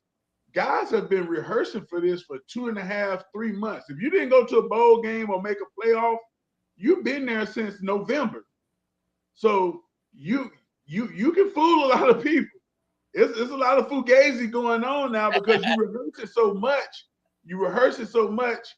That it becomes second nature. You go back to the first person who ever did it was Mike Mamula. When I came out, same draft, 1994, he was the first one that went to a pre-draft place, and he just rehearsed the drills for months, came to the combine. We knew who he was, but he blew us out the water. The way he ran, the way he jumped, the way he moved, and we was like, wow, this guy, Philadelphia took him in the first round. one of the biggest busts ever in the league. You know what I mean? Because it showed that if you do drills over and over again and you get your body to do it, you can be perfect at doing the drills. You know what I'm saying? So it's a real thin line. It's a real thin line for these performances. But for the most part, to be honest with you, as an organization, we just want to see how this guy acts around people. You know, we spend more time asking people that fix them food, that walks them around, the hotel management. Was his room dirty? No, was he courteous? Did he throw his stuff in the trash? Right. How did he talk to you? How did he treat people? Because in the NFL business, you're not in the locker room now. DJ can tell you, when you go to those facilities, you're in there with secretaries, you're in there with people that work in the media, that's cut the grass, the janitors, and you want everybody to be treated like they're the most important part of that team to that season. If you got a guy that's being a jerk to people you don't know or looking down on people, now the red flag goes up. No doubt about it, Brentson. And you said something there that I mean, you may not have the answer to this, but I definitely want to ask you. You said practice player. You know how many times, especially when I played back in the day, there would be dudes when they're doing drills, and let me correlate to basketball because that's what I played. They would be elite, and none of that would translate to a game. You were like, they're two totally different players. When they're doing drills, in and out, crossover, like, man, this dude's going D1. He gets in the game. He is a shell of himself. Why do you think that happens? We got those perfect practice players that do everything right. When the game and the lights cut on, they are nowhere near to be found. Because they spend a whole bunch of time trying to look right in drills instead of doing things that correlate to the field. And I tell guys this all the time. I have no problem with you going to work with people, but make sure the drills correlate to the game. So when you've taken your body through all those drills, when you get to live competition, it clicks in. But a lot of these, I had strength coaches call them, they are personal terrorists. They go and take you through drills that don't correlate to the game. So you look good in drills, but then when you get to the game, your body don't move. A thing about sports, football, basketball, and track, you got to perfect your body. You got to become a master of your body. You got to know what your body can and can't do and how to take those drills and make them affect what you can do. And that's a red flag too, because if you go to the combine and you kill the drills, you change the direction, you're going, I'm going to go back to the film. Well, what was that on the film? You know what I mean? So that's a reverse red flag. A lot of guys have subpar years and say, well, I'm going to kill the drills. All that's going to do is make us go back and watch. Well, why didn't that translate? Either there's a problem between you translating the drills or you trying to fool us. And that's the biggest red flag. I'd rather have a guy that dominates the playing field than get to the combine and struggle. And then I can say, oh, he just don't test well. All right, for instance, Jarvis Jones. Jarvis Jones was not a combine workout guy. True. Jarvis Jones at his most probably going to run you a 4.840. He wasn't going to jump no 40-some inches. But you turn that film on, you could not find a better football player, not just defensive player, better football player than Jarvis Jones on that field, and he still went first round. You know what I mean? Because his football speaks for itself. Now, you're going to have some freaks that can go out there and can do both, and those guys going to go top 10. They're going to go top 5. But you got to be very cognizant of those guys that become those drill guys that's good in shorts. And that's what I really hate about youth, small football. You doing all these combines in 7-on-7. No, you better show me what you can do in between those lines when it counts. Brentson Buckner is our guest this morning on the Sportsvisions morning show. Brentson, I know this. I'm going to pivot a little bit, and I'm going to go to another direction, peel back another layer if we can. The decision of who goes to the combine. Now, currently about 300, a little bit, 330, maybe a few more, or have gotten invites to come to Indianapolis. And there's a whole lot of great football players around America that are not in the 330 plus players that are there. What goes into selecting, or what is your take on who gets to come to the combine from what you know? It's selective. They take grades. They have Blesto is a company. I think when you was coming out, Blesto had their own combine. It was really 2 combines. It was one in, I want to say, New Orleans or Seattle, and one in Indy.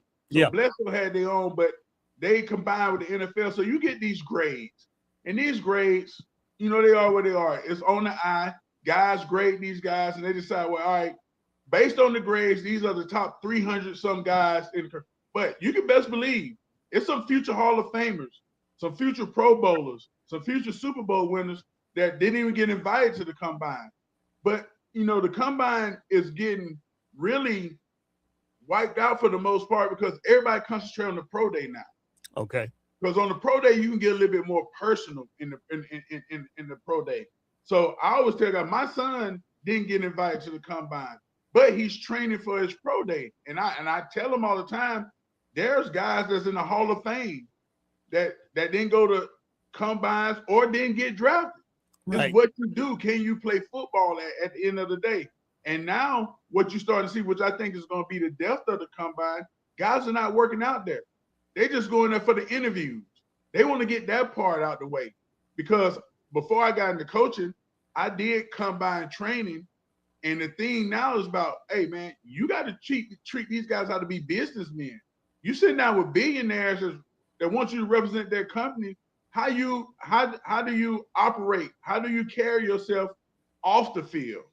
So guys put so much time into that so they can go to combine, they can kill the interviews, they can answer the questions right, and then they go back and work out 2 or 3 more weeks before their pro day. And then they put everything in their pro day. Watch the combine. I tell anybody that watch the combine and see how many people get up there and say, I'm not working out today. I'll be doing that my combine March the 13th. You know what I'm saying? Yes. That's the new hype.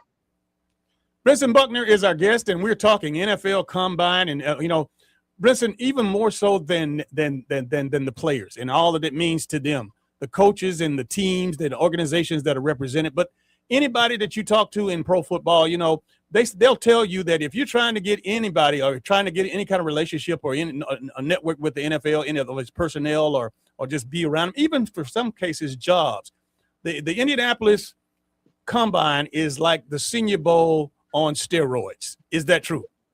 Yes.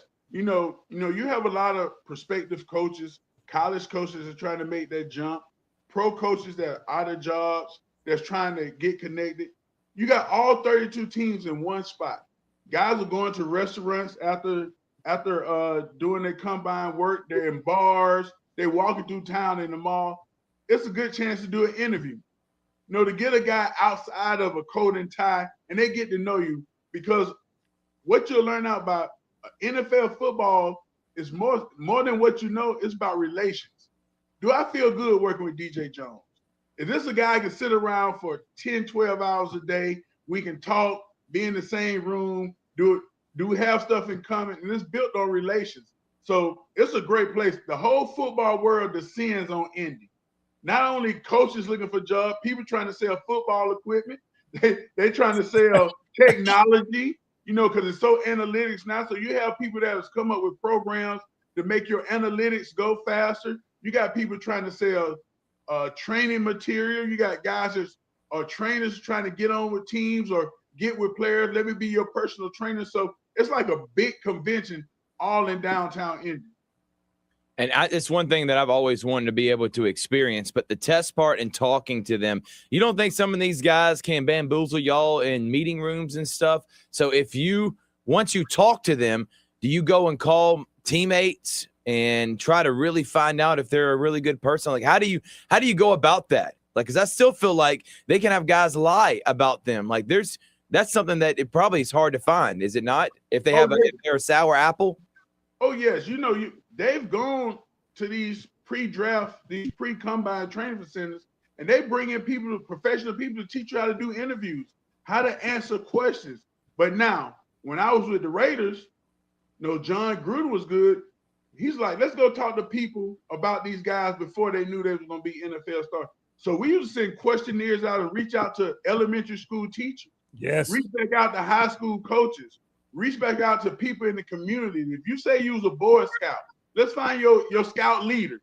You know what I mean? You're going to turn over every stone, but it's still an inexact science, because rarely ever you're going to find somebody, because I just like Brentson Buckner. If you taught me in 4th grade and you see him got a chance to be an NFL guy, you're not going to really talk bad about me. You know what I mean? Yeah. But one thing that doesn't go away is that principal law. You know, how many times you was in the principal office? How many times you were late to school? Right. How many times you missed school? Because that correlates to practice. Because playing the NFL is not a game of football. It's work. You work more than you play. The game's only 60 minutes one time a week. You're going to work 8-9 hours a day. You're going to sit in the classroom 6 or 7 of those hours. So it all correlates. That's why I do say it's still an inexact science, because you see it every year. A guy gets drafted high, has a great year. Oh, he got off the field problem. You know what I mean? But now a lot of times we go look at your parents. Who raised you? The number one question on there, guardian. Who did you spend the majority of your time living with? Grandmama, coach. We're going to go look at those people's backgrounds. Now we're going to check your Instagram. We're going to check your social media, because for some reason, guys think we can't get access to that. Right. We're going to see what you posted, what you listening to. Right. If every video you put on there is, I shot him in the face 30 times and I went and drunk a beer and we rode and we're going to smoke this, oh, that's a red flag, because whoever you're listening to is molding your mindset. So it's a lot of stuff you go into, but you're going to find some people, their talent is going to, let's be honest, it's a talent-oriented business. And if I got the right infrastructure, I can take a chance. I hate to use this as an example, but you look at James Pierce in Atlanta. Yes. I know the kid from Charlotte. I know people that work with the kid. Great kid, but he has problems. But his talent was too good for Atlanta to pass up. I thought he should have been Defensive Rookie of the Year. But his problems showed back up. And that's the scary part about it, because you still got to get the best talent, and you hope that you got the infrastructure in place that can help them with off the field. But I think that's still a part that needs to be adjusted or addressed by the NFL. I really appreciate you giving us the insight, Brentson, because, again, obviously folks that watch and see the NFL Combine on television and they see the underwear Olympics, they don't understand totally all the analysis and all the evaluations that go into these teams making these selections, and still sometimes that doesn't work. Let's move on to another element of the Combine. NFL agents, they definitely, a lot of the top agents, they come into town because they want to, get a hands up, or they want to maybe they want to, solicit some of their players. But talk to me about your experience in dealing with agents in Indianapolis. Well, agents are big, because what the NFL does, they have the agent convention there where they go back and renew their license during the Combine. But agents are there. They're trying to sell their guys. They're sitting at the same restaurants, and they know what the ratings come out, and they see guys. You see guys sitting there, hey, Brentson Buckner, I represent so-and-so from LSU. Hey, man, he'd really like to play for your team. I think he fits your program. He's been working good. I think he's going to run a 4.6 today. They're trying to sell their guys. Right. And it's a big convention, and everybody's moving and shaking, trying to get the heads of them. And all they're trying to do is pique the interest of one guy, of one guy. And now the big thing now, because they open it up to the public, agents fly the parents in. Okay. So they want us, because I remember in Jacksonville, when we drafted Trayvon Walker, I remember sitting in the restaurant, and one of his agents actually went to school with me at Clemson. He was like, let me introduce you to Trayvon Walker's mom and dad. Great people. Yeah. Call of the earth. But, that's a good thing, because that's one of the things we look at. Who raised you? We seen a guy who had a mom, a dad was military, mom was there. They were very strict. They were memorable. And the son reflected what we saw in the parents. So you never know who you run into. Guys bring their girlfriends. You know what I mean? But that could be good or bad, because if we see you with your girlfriend, and we can't ask you that, we're not asking that, but we seeing you and y'all arguing or something ain't going right, oh, red flag. Is this going to carry over during the season? Right. Is this something that can happen? So it's so many variables that go in, and people only see the draft, the suits, the workouts, but it's so much goes into drafting a guy that it's so much information you got to take in 3 days, along with their college film, along with their pro day, and anything your scouts can do. Because I always warn kids, these scouts look like regular people. The good scouts, they'll go to your college integrate themselves into the community and just be the same places you be. If you go to the bar, they'll sit there like they're a regular student and they're taking notes. But Darren, he killed 12 drinks in an hour. You know what I mean? He's the life of the party. You know, everything is up under a microscope because you're investing $1 million into 21, 22-year-old guys. You trying to I only want to make sure he gets a return on his investment because your job is on the line. I think you need to have a PSA out because you just made mention who you have with you affects you. That includes your parents and family members. And Brentson, I've seen many times parents acting out, acting crazy, acting like they can't be talked to or reasoned with. And if a coach sees that at the college level or the pro level, is that not a red flag too? It's definitely a red flag because I'm going to tell you right now, your parent yelling and screaming at me is not going to fly. It's not going to fly when I'm paying you to do this sport. But once again, and we've talked about this before, it's an educational level that need to go back to Pot 1 of youth football. These organizations and these coaches need to nip it in the bud then.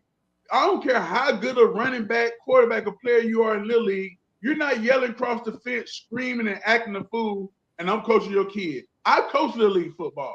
Yeah. I had a parent clause that I had. One time I'm going to warn you. The second time I'm going to politely remove your son from the team, take his jersey politely, and bring him to you and sit him with you, and you take him to play for somebody else. Because I got to take that out of the game. And you see now, more so than ever, it's fights on every level. And that's not because of the kids on the field. It's because of the parents and the fans in the stand. And if you do it in Little League, you're going to go to middle school and do it because the middle school coaches want your kid. You're going to do it in middle school. Then you're going to go to high school and you're going to do it. And then you're going to go to college now because they paid your son. You think you got a little bit more of a voice, you're going to go. But then somebody's going to cut you off in the NFL. Yes, not going to put up with it. But you're going to hurt your kid. Because one thing I always tell you, the supply is greater than the demand. It's only 1,600 jobs in the world for the NFL football. And you think we're going to sit there and let your mom and dad and whoever scream and yell and talk bad about the coaches? No, we're not going to do it unless you're a generational talent. And then we'll work with you a little bit. But it's going to get to the point then where we're just going to brush you off. But we find out in the combine, it's going to knock your grade down. Because this is what I know. Both of y'all went to college. A lot of people out there went to school. You know, had that one professor say, everybody starts out with 100. Right. Your job is to stay in close to that 100 by the end of the grading period. That's what the NFL do. We start everybody with 100 with an A grade. But then what we try to do, we try to knock you down because we want the best talent for the least amount of money. So if you got a first round talent and I can get you in the third round, just save my owner $20 million. Yes. You know what I mean? So it's not about working your grade up. It's about keeping your grade from falling. So you got to eliminate the best. Because I played in the NFL 12 years. I wasn't even the biggest, strongest, fastest guy on my high school team, let alone my college. But I managed to keep my grade close to that A all the way through till I can get drafted and stay in the league. Then some guys that had an A when we started off, but they dropped because of grades, attitude, off the field stuff, not working hard, not taking it personal, not showing any growth. Brentson, I tell you, man, you were going to town, and I appreciate you sharing all of that information with the Sports Visions Nation. My last question for you, and obviously I could ask you 15 more, but for the sake of time, again, the combine is scheduled out and it's prepared. There's logistically, it works, it's timing. Take us through a typical day in the life of a coach, a player, a workout, and how you guys go from, the top of the morning, from breakfast to the end of the day, and in transitioning even into the next day as you have and host these combines. Well, it's taking the turn. When I went through the combine as a player, everything was launched in 3 days. You got in, you took your physicals, you started doing workouts, you just hoarded along. Back in the day, it wasn't no time limit. I didn't get finished taking my physical till 2 o'clock in the morning and had to wake up and work out the next morning as I'm doing interviews. And back then, DJ, you know, you could do 25 interviews in a night. You ain't gonna say no unless you was Deion Sanders, somebody who knew they was going in the top 5. And then it wasn't no time limit on the interviews. The Giants used to have a 500 question test. It took you 3 hours to do that test. And the test was a series of 25 questions, same question asked over and over again to see if you're going to take your time and answer the question. Because if you just answer them and then you get asked that question 20 more times and it's something different, they know you didn't take the test seriously. You know what I mean? Yes. So for the players now, it's all broke down into groups. They have legends that Hall of Fame guys that take them around. You know, they eat at this time. All right, now you got media, you know, at this time. Then you got to go back for psych evaluation. Then you might get a break for lunch to do whatever. Now you got to go to your height, weight, which is being televised and stuff now. Now you might be off. Then the next day you got the bench press, which has fans there. That's the element they added now. Fans can come see guys compete in the bench press. They want to see if you can compete. Then after that, you go to the train station. The train station has 32 tables and all teams are represented there. You're doing many interviews with scouts. But then through that time limit, you got personal interviews where you go in and now it's 15 minutes of interview, because interviews used to be 2-3 hours. But now you got general manager, coaches, head coaches. You got some owners in there. They put you on the board, seeing what you know mentally. Or they asking you hard questions. They trying to break you. When I was with John Gruden said, I want to put these guys in the harshest environment they can be and see who's going to break. And then after that, you break for dinner. And then you have curfew. You do put curfew on the guys. Why you put curfew on the guy? Because you want to see who's taking this serious. You know, if I walk into a restaurant and a guy sitting there with his agent and it's 5 minutes of curfew, he's breaking curfew because he's not making it back in time. And believe me, I've seen that happen before. You know, and then you wake up the next morning, you got Adidas, you got any kind of apparel company there. They're trying to sell you their stuff. So guys will meet with them because they're getting those contracts done before they get drafted. Then you go to the on-field thing, and it just moved on. It's a well-oiled machine now. You know what I mean? They actually turn the heat on in the dome. Now, when I was there, you worked down if it was 40 degrees outside, it was 40 degrees inside. You know, you got one workout outfit you had to wear for 3 days. Now these guys, they could choose from 20 different workout atmospheres. So it's more conducive to the guys being in their best condition. But for the coaches, it's the same thing. You know, coaches have, like, position coaches, they have their league round meeting. Like the defensive line coaches, we would all get together. We would discuss salary so we can make sure that everybody was a medium, or this is the low, this is the medium, this the high. So everybody can have bargaining tools when they went in there. You trade ideas. You have equipment companies coming there and try to sell equipment to the position coaches. So everybody profits from it. Man, I tell you what, we've gone to school this morning, and you always do, Brentson. We certainly appreciate you, man, sharing that information, taking the Sportsvisions Nation behind the stage, back curtain, man, and you gave us some real understanding. And now when they watch the combine, they will have all of this inside of them, and it will mean a lot more to them. Thank you so much, buddy, and have a great rest of your morning. Thanks, Brentson. I appreciate it, Pete. All right. Boy, I tell you what, man, every time, I mean, and it's been dozens of times, but Brentson Buckner brings something to the table that will take you to the next level when you have a better understanding of what it is. And before this conversation, for people who really just were novice with the combine, this will give them an entire new sensation and understanding of what a college prospect goes through, as well as some of the coaches and agents and all the people that are affiliated. No doubt about it, man. And that was an incredible interview. A lot of great nuggets and some eye-opening things, including how you act at your kids' games. Matters. Absolutely. And the next time you see Brentson or you hear that Brentson is in your area, make sure you make it out to say hello and thank you for educating and giving you all the nuggets that he has over the years right here on the Sportsvisions Morning Show. Hey, let's go ahead and take a break. Coming up, he's the sports director at WRBL. His name is Jack Patterson. We're going to have him walk up to his song.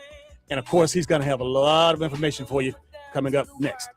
Don't go anywhere. You're watching Facebook Live as well as YouTube, and you're listening to WLTC HD2, Sportsvisions 921. We are your hometown sports guys.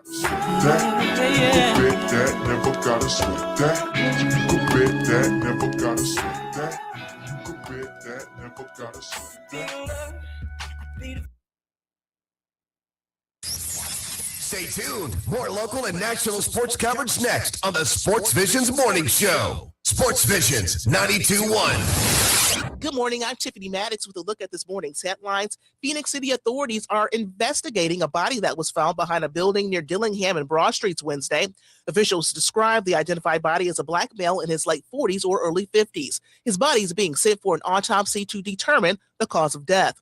And 3 people are now behind bars in connection to the Opelika daycare fires, the latest suspect running for a seat in the Alabama House. 51-year-old Terrence Johnson has been active on social media, asking voters for their support in his campaign for Alabama House District 82. He was arrested Tuesday on 2 counts of second-degree arson. According to investigators, Johnson had vested financial interest in By His Grace Daycare, which was one of the daycares set on fire. And Columbus City Council candidate Chris Kelly is dropping out of the District 7 race, which now leaves Marquise Skinny Averett and Becca Zajac as the remaining candidates. For WRBL News 3, I'm Tiffany Maddox. Make it a great day. Good Thursday morning. Spotty showers already on radar this morning with mild temperatures just shy of 60. Cloudy with scattered showers through the morning and afternoon, highs around 70. Tonight, the heaviest rain moves in through the overnight, and most of it is gone by daybreak on Friday. Temperatures remain mild. The rain clears for a great Friday evening, and we are watching a pleasant weekend ahead.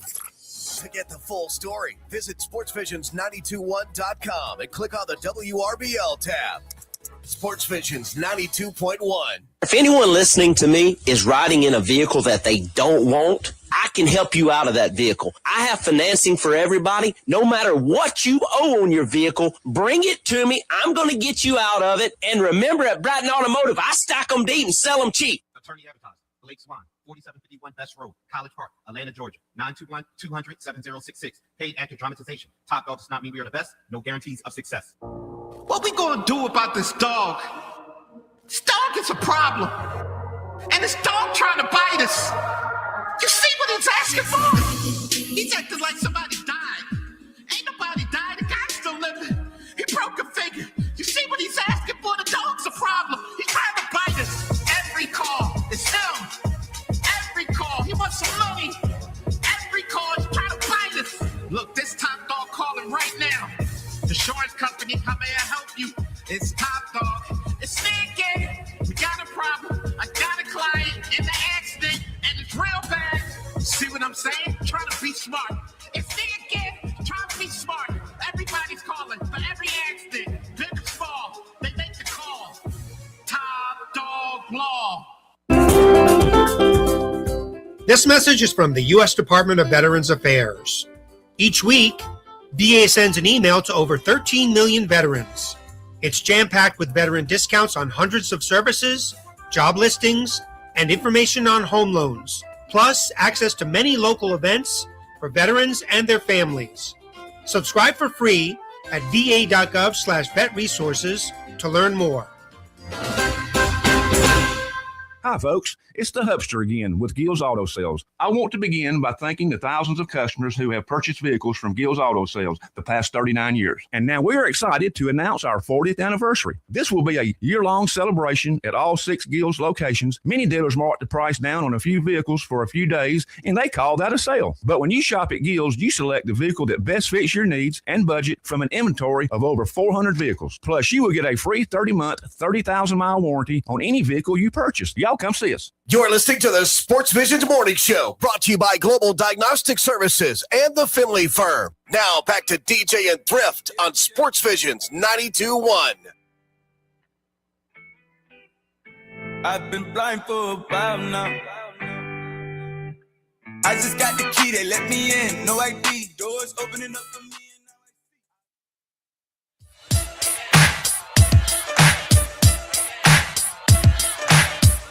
Here he is. He's 6'2", 270 pounds. Jack Patterson. What's up, Big Jack? Morning, fellas. How's it going? I'm gonna get your music down right, man. I used to make fun of Richard. I can't get it right. I'm telling you, Thrift is he's losing it a little bit. I mean, come on, man. Swinging and missing, Thrift. Come on, man. Come on, my guy. I had to be better. Absolutely. Hey, man, listen. Again, I tell you, you had to catch. I got the tail end of that interview, but I mean, Brentson Buckner took us to town. I always say when you listen to the Sportsvisions morning show, you're going to either get some preaching or some teaching, and you definitely got some teaching with him and the understanding of the combine. I don't know how much of that you got the privilege of hearing, but I tell you what, you won't look at the NFL Network and watch the drills on the combine. You'll definitely watch with a different understanding now after hearing what Brentson had to say about the players, the agents, the coaches, the administrators, and the teams. Hey, I caught about the last 10 minutes of it, DJ, and it was fantastic. And you're absolutely right, man. It gives you you don't get that perspective unless you've been a part of it. Yep. And that was a very eye-opening, and I hope, especially the part about the parents, really hope the parents took heed to it, because, that is a real thing and it is a real problem, and you could do real damage to your child's prospects if you become a problem.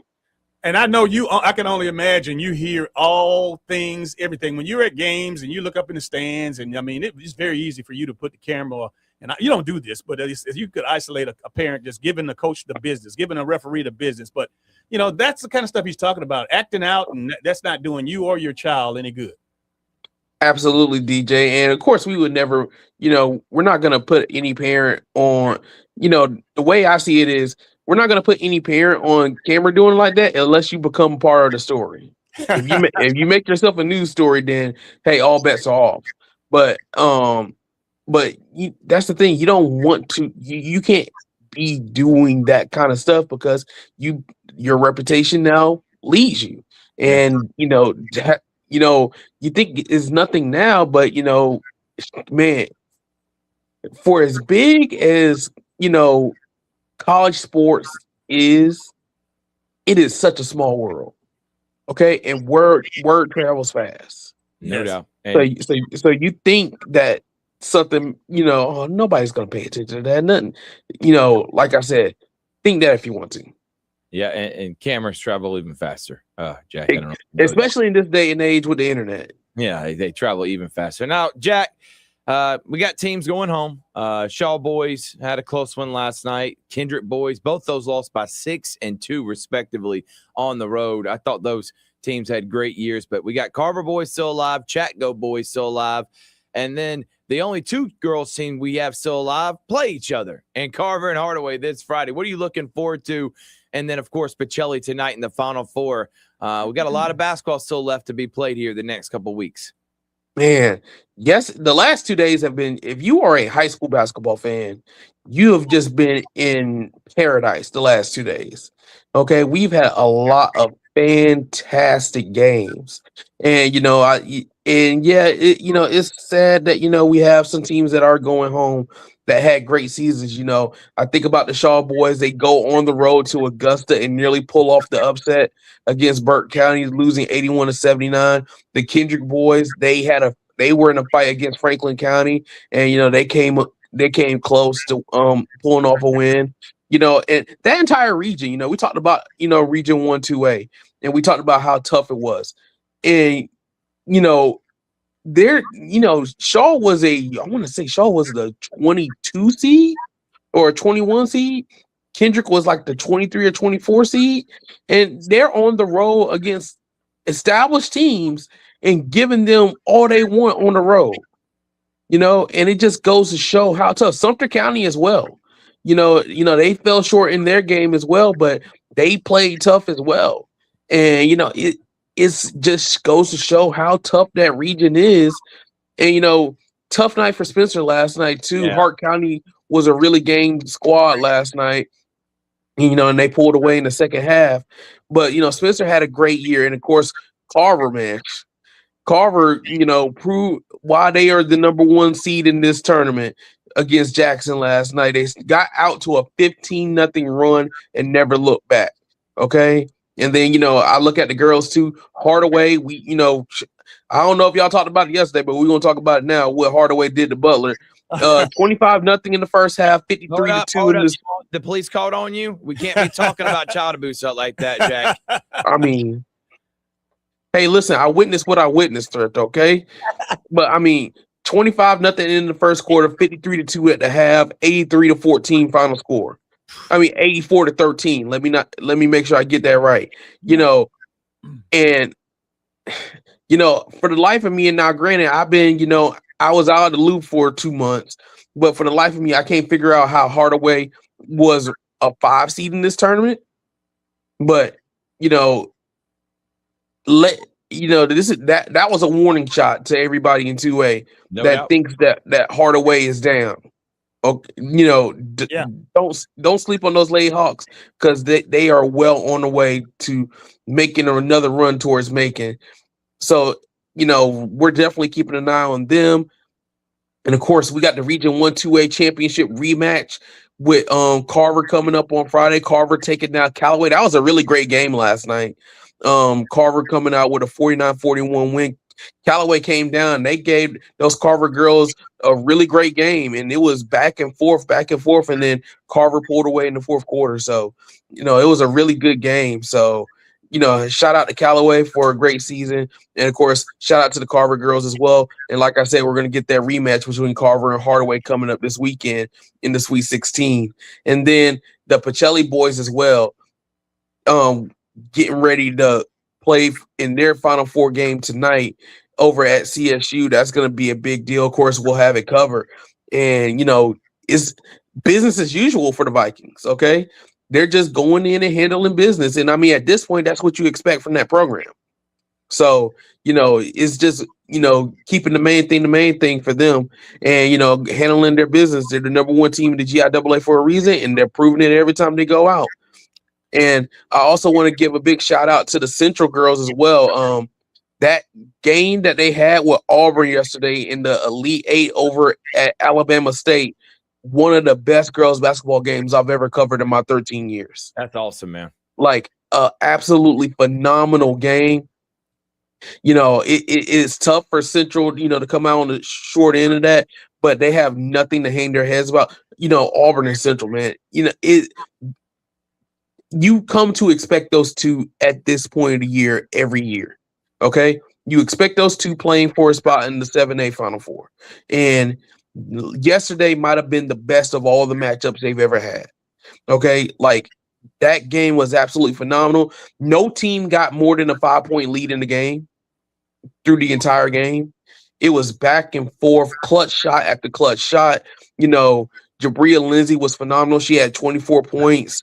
You know, and like I was saying, the Lady Red Devils made clutch shot after clutch shot. Marlicia Lyles, I don't think her last name is Lyles. I apologize if I got that wrong. Kendria Mebuge, she had a clutch 3-pointer late as well. You know, like I said, those girls played it's one of those games where you hate that somebody had to lose. You really hate that somebody had to lose. Honestly, I felt like that was a state championship level game. That's how good both of those teams played. Neither played to lose. They both played to win. And it's just one of those deals where somebody had to win, somebody had to lose. So, but if you haven't seen the highlights of that, go over to WRBL.com right now. I promise you, it was a really great game. It's worth your time to go back and check it out. Big shout out to Coach Pritchard over there with the Auburn girls. I tell you, absolutely, he's been a phenomenal person and a coach, and also he contributes to the San Mark Foundation's basketball camp every year. So again, we're very familiar with him, and big shout out to him. Absolutely. His girls played a phenomenal game too. Braylon Winfrey had 26 points to lead all scorers. I want to say she was the Central Regional Tournament MVP. Like I said, it's just those two teams, you know. So a shout out to Coach Pritchard, also a shout out to Rogetta Williams and, you know, her coaching staff too. Like I said, it's one of those games where you just, you know, if you could take both teams to Birmingham, you would. Okay. Absolutely. That's how good that game was. And is one, you know, I was describing this in the newsroom when I got back to Columbus yesterday, that, you know, when you're covering these games, you know, you don't have a dog in the fight in these games, okay? You know, unless it's a team in our area playing a team that's not in our area, you obviously want the team in our area to win. Okay. But, you know, when it's a game between two teams from our area, you don't have a dog in the fight. Okay. But the way I can tell it was a great game is when your adrenaline gets up. Okay. And my adrenaline was up from like the third quarter on. Okay. Like the game was that good. It was just back and forth. And, you know, it's just like it literally came down to the winning play was made within the final 10 seconds. And I mean, I don't know what more you can ask from an Elite Eight game. Jack, I want to just say this. I want to take an opportunity to, of course, definitely shout out a few entities, if I could: the Columbus Events and Sports Council, the GIAA executive staff, and of course, in town at the Lumpkin Center, and the CSU athletic department. That tournament, the GIAA tournament, let me tell you something. You know, I saw some competitive games. Got a chance to spend a couple of hours up there. Saw a couple of games yesterday in the early goings. But the setup, the facility, the logistics, everything about that tournament was first class. And again, we're going to have an opportunity to talk to the vice president of the GIAA, Stan Whitlock, who is a dear friend and a former player of mine with the Columbus War Dogs. But the execution of that tournament, now I know you've been down to Montgomery and you've been over, you've gone around down to Macon and seen a lot of different GSHA and different. But I'm telling you, when you do get an opportunity to go and cover the GIAA tournament at the Lumpkin Center, from the food and the hospitality suite to the security and of course all of the ticket takers. I mean, it is professionally done, and I really got a kick out. I noticed that immediately as I came to the enter the building with the hospitality. The people were cordial, but yet they were stern, and then you knew that obviously it was a professional job. So a shout out to those entities, those three, you know, the Sports Council, GIAA, as well as Columbus State University. Absolutely, DJ. I feel like it's a match made in heaven. Ever since the GIAA moved the state championships to the Lumpkin Center, it's been a fantastic time. It's been, you know, obviously it's great for us because, you know, all we got to do is drive 5 minutes from the station and we're at the state championship covering Pacelli, the last couple of years winning their state championship. So that's been fantastic for us logistically speaking, but it's been a fantastic atmosphere as well. And I've had a real great time covering the games over there. And, it's a partnership. I hope that continues. I'm always an advocate for bringing more state championships to Columbus. I'm, hopeful that we can bring more state championships. I want to say, something that we could probably, keep a little on the radar. Macon's going to have their arena be worked on in the next, maybe doing some arena work. So maybe we can, potentially bring the championships here. I don't know. Don't act like Jack's breaking news or anything here. I'm just spitballing. Okay. But, bringing more championships here. Obviously, we had the state softball tournament in South Commons for both GIAA and GHSA. We have Thrift. You could probably answer this for me. We had the GIAA state baseball championships at Synovus Park last year. Are we angling for that again this year? Unfortunately, because of graduation and that same week, Synovus Park is going to be having Clingstone's games. Georgia Southern is going to be the host to it. But, yes, Synovus Park and Pete Lavin has made it a very big point for the GHS GIAA to host events at Synovus Park whenever they like. Absolutely. And by the way, next week, Border Wars, that you know very well about, that Tim Penny's been doing for 20 years, their championship games next Saturday, semifinal and championships, will be at Synovus Park. See, but like I said, bringing top level events for the high school ranks to Columbus, I'm a big advocate for that. And to see, we want to see more of that. We definitely want to see more of that. Jack, I want to also talk to you a little bit about something that's near and dear to my heart. When you talk about the Chattahoochee Valley Sports Hall of Fame, congratulations to the newest class of 2026 going in. What a tremendous event it was on Saturday. You're on the board, and a lot of people might not necessarily know that, but congratulations if we haven't already done that. But the thing is that as great as that hall is, and again, I'm a proud member, proud alumni, class of 2004. There's still, a lot of people that need to be considered. I know that in the last couple of days, I've had an opportunity to talk to a few different people. Thrift's granddad, Coach Larry Bush, is a renowned middle school championship level coach who deserves to go in. Eddie Rush, one of the fine athletes from Baker and Spencer High School here in Columbus, Georgia, an outstanding basketball, track, and baseball player who has spent 28 years in the NBA officiating games. Wow. I'm talking about top games, calling Michael Jordan, Larry Bird, and your Magic Johnson games, and 9 title games. One of the best officials to ever do it. He's from right here in Columbus, Georgia. He needs to be considered. And I know that he's in the, they have a process going with regards to the computers and load them into all the information and going online and making, of course, recommendations for considerable nominations. Also, yesterday we had an opportunity to talk to Robert Sanders, the head coach at Greenville High School, football coach over there. His dad, Robert Pete Sanders, of course, the first football coach at Carver High School. And again, that was another consideration that I think, now personally, that, we might want to do a little research and go on, because, again, it's just a ton of people that, again, it's some great people in the class, but I know Jack as well as you do by me being a former member of the Chattahoochee Valley Sports Hall of Fame Board and a current member of the Georgia High School Football Hall of Fame Board. You know what? Every year it seems like it just more guys and more people coming that deserve to be, nominated, deserve to be inducted, and it's just, somebody gets left out. I know this is your first year or two on the committee, but again, I just want to get your take on, again, the responsibility. First of all, congratulations again, but the responsibility is huge, and just so many great I to consider. DJ, first off, thanks for the congratulations. And I take a huge responsibility. Okay. I consider it a major honor to be a part. Oh, hey, mama. Great morning.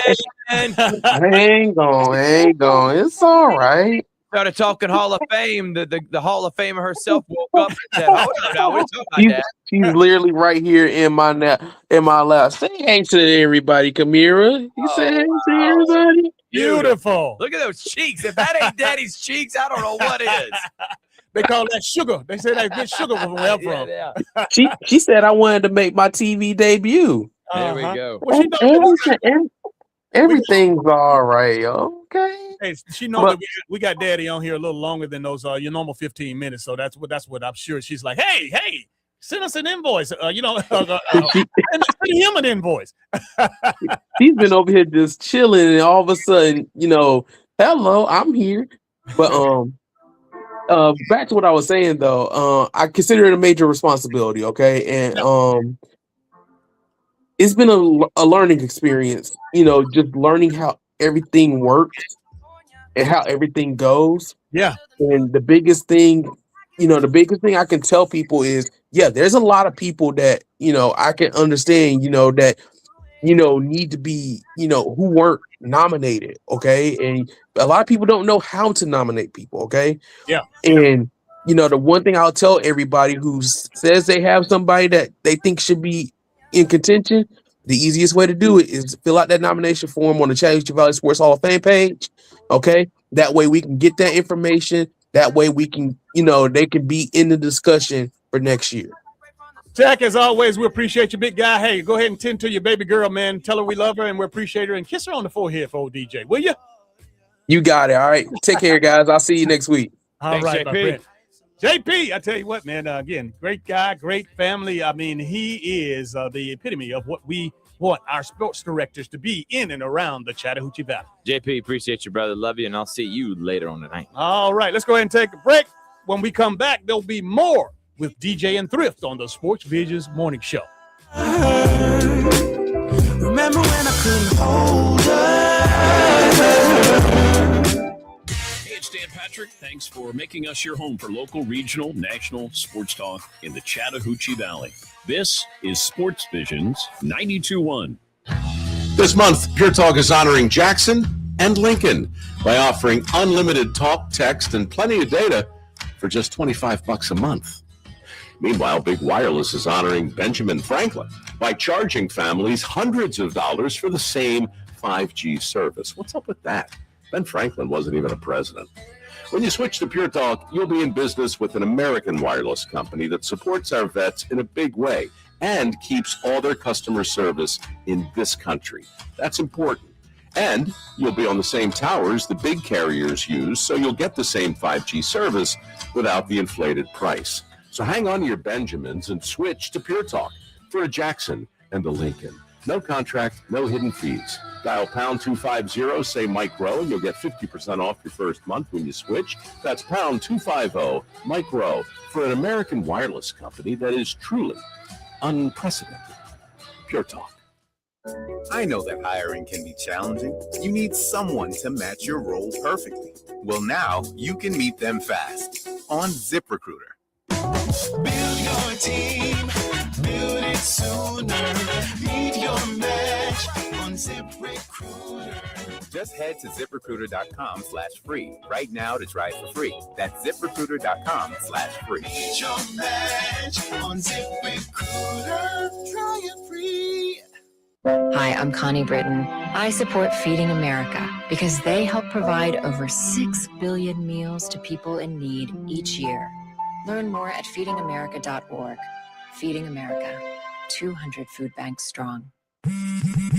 Straight Talk Wireless presents Pickup Truck Wisdom. The smartest way to spend your money is not to. Straight Talk offers free 5G phones for new and existing customers on Verizon's 5G network. So the refund money I don't spend on that free phone is the refund money I get to keep for my family. Smart. Find us at straighttalk.com and Walmart. Straight Talk Wireless. Straightforward. Always. Taxes and fees apply. Plan purchase required for free phone offers. Copyright 2026 Verizon.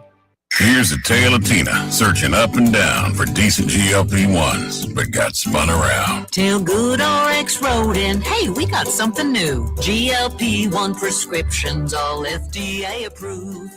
Brand name meds, no flags, and a red. Clear pricing from the start. None of those hidden fees in your cart. Delivered to your door or pick up same day. Yard tootin'. Save time and money on prescriptions. I put it to goodrx.com/weight loss. GoodRx is not insurance. Listen, were you forced into getting a solar contract and now you just don't want it anymore? Maybe the solar company misled you. Or is your solar contract buried with hidden fees? Are you not saving the amount of money you thought you would on your energy costs? Don't worry. At the Solar Exit Hotline, we can help you cancel your solar contract, even if the panels are already installed. Our experienced legal team will review your contract and help you cancel it, possibly saving you thousands of dollars. You got to call right now for complete details. So listen, if you're not happy with your solar contract for any reason, we are here to help you cancel it. Call the Solar Exit Hotline now for immediate options to help you exit your solar contract. This call is 100% free. 800-908-7197. 800-908-7197. 800-908-7197. That's 800-908-7197.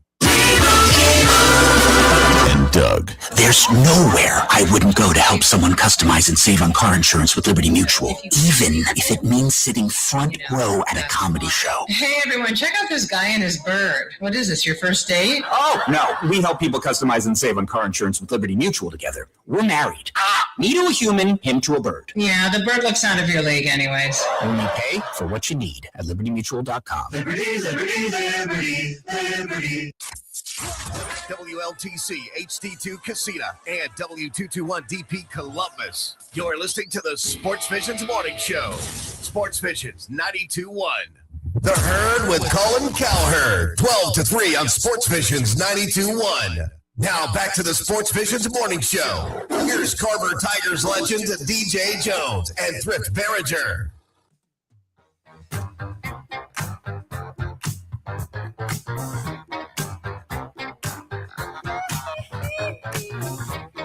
Welcome back to the Sportsvisions Morning Show. DJ Jones and Thrift Barringer.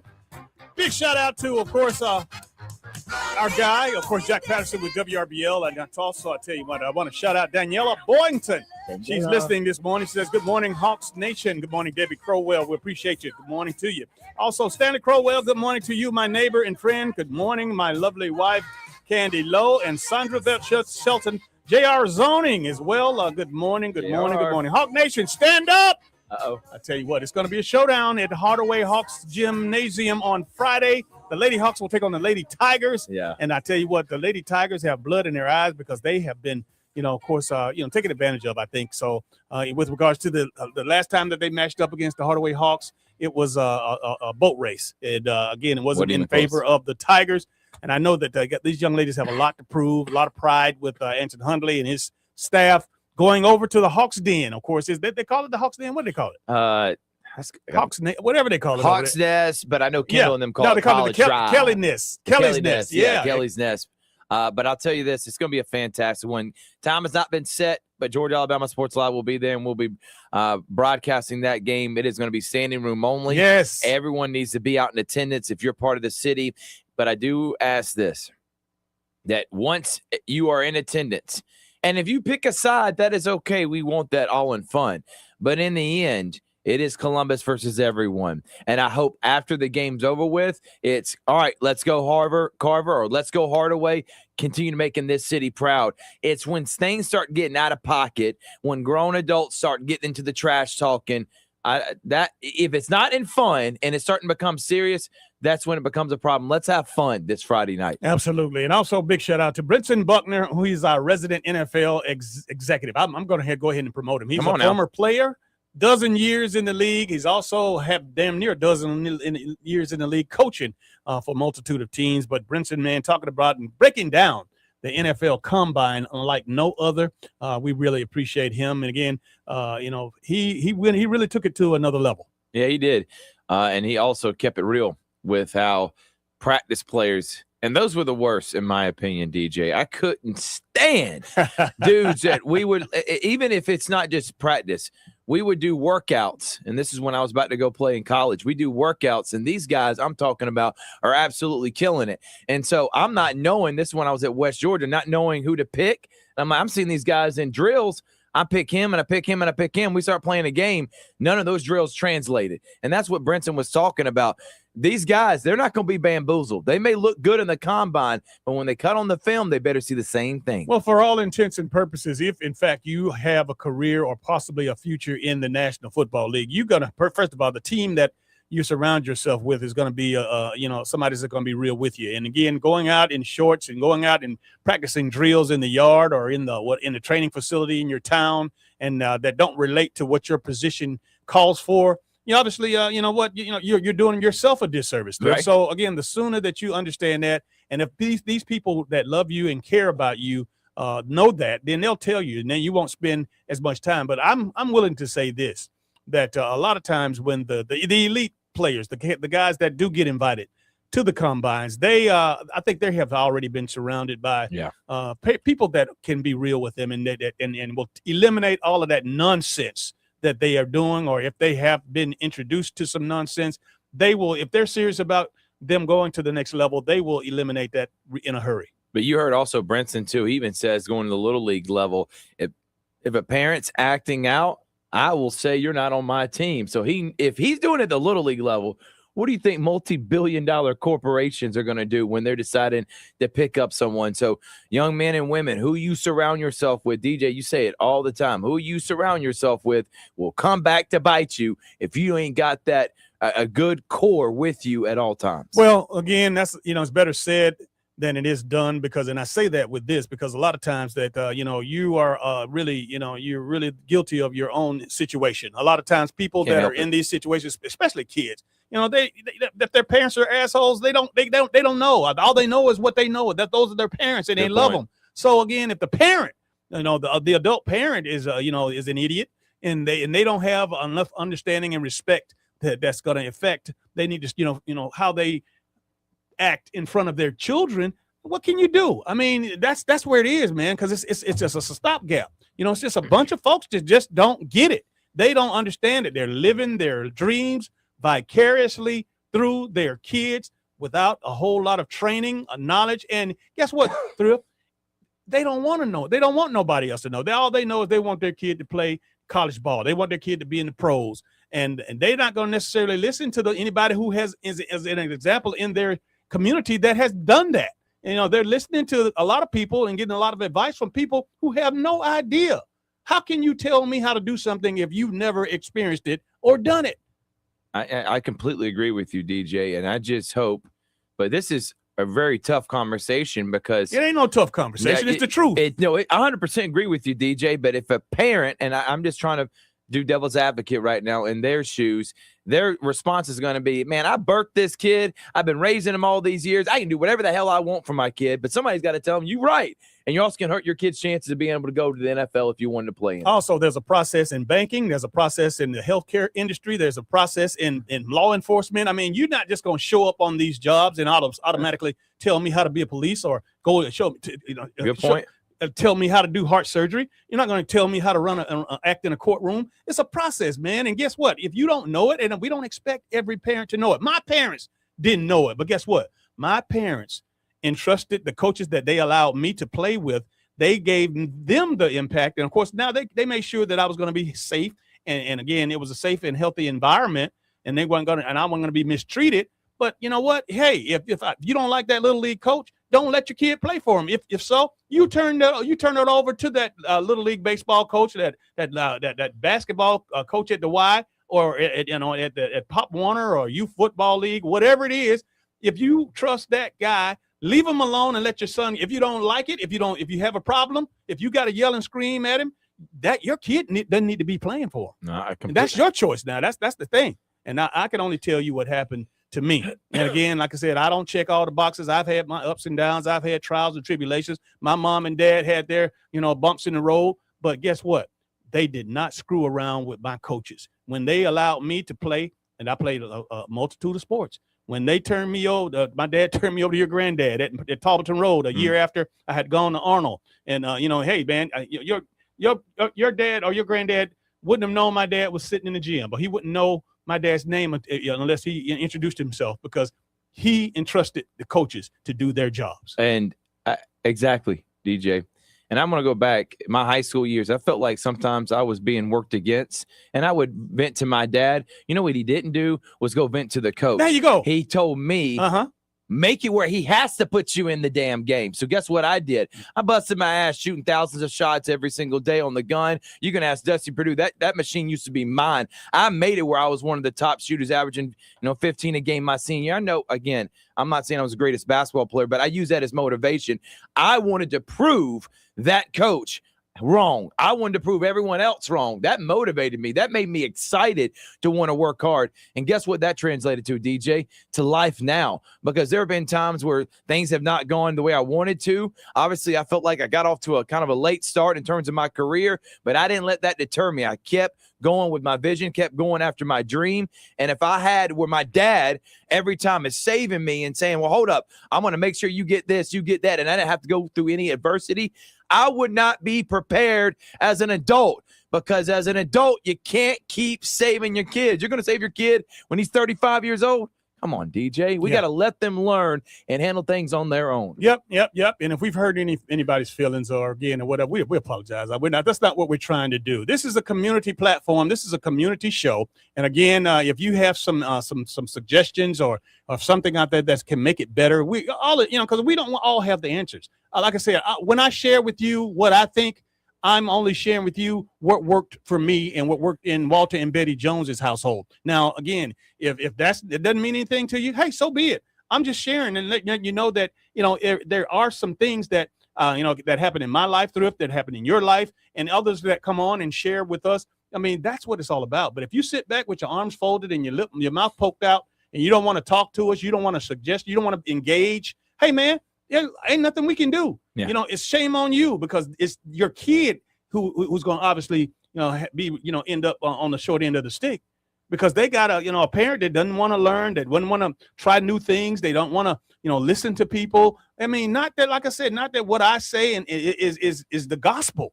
but at least it's a start. And if you want to know something about what we do, how we do it, we put it out there. Hey, man, we open up the doggone chat And you know what? You're more than welcome. We open up the phone lines, 706-324-1420. I mean, we got every way known to man to share and help our community, our coaches, our parents, our people. And again, that's, you know what, I'm proud of that. Yeah, join in the conversation. And what I mean by that is, but don't take what you hear in the conversation and go. Oh, they get pissed off. They turn it off. And that's it. And now they go talk trash. That's detrimental to the kids. And it's detrimental to us making progress. What I care about a parent getting pissed off about what I say or what I think, because again, like I said, I've already given you the understanding that, hey, I don't know it all. Right. What I share with you is just it worked for me. But come talk with us. Yeah, you talk with us or talk to somebody. You know, you don't have to talk to me. Again, you don't know me well enough not to, unlike me. So first of all, that's where it starts. And again, coming to grips with yourself, looking that man in the mirror, man or woman in the mirror, and understanding, okay, look, what do I want? Do I want the best for my child, or do I want to keep acting like a butthole? And everybody's pissed off, and everybody's whispering, "Oh, here they come. Oh, I'm moving and moving out of the way." I can like they got to go to the concession stand because this person is going to come up and she's going to be screaming and yelling. He's going to be screaming and yelling at the referees. Coach can't do nothing right. Put my boy in, and they haven't been to one practice. They don't know how. If their kid is giving their all, they don't know how. I mean, it's. Let me stop. Let me stop here. I'm stepping on some toes. I'm stepping on some toes. Listen, it happens, and I'm with you.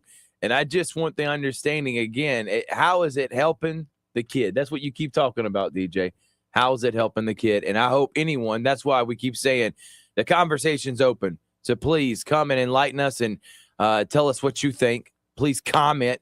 Don't listen to this conversation. By the way, did I tell them that of course we just had a guy that played a dozen years in the NFL, a guy that's coached another dozen years in the NFL, grew up in Columbus, Georgia, in East Winton, came from humble beginnings up on the hill, and he was the one that, again, now if you just tune into this show and you're like, what are they talking about?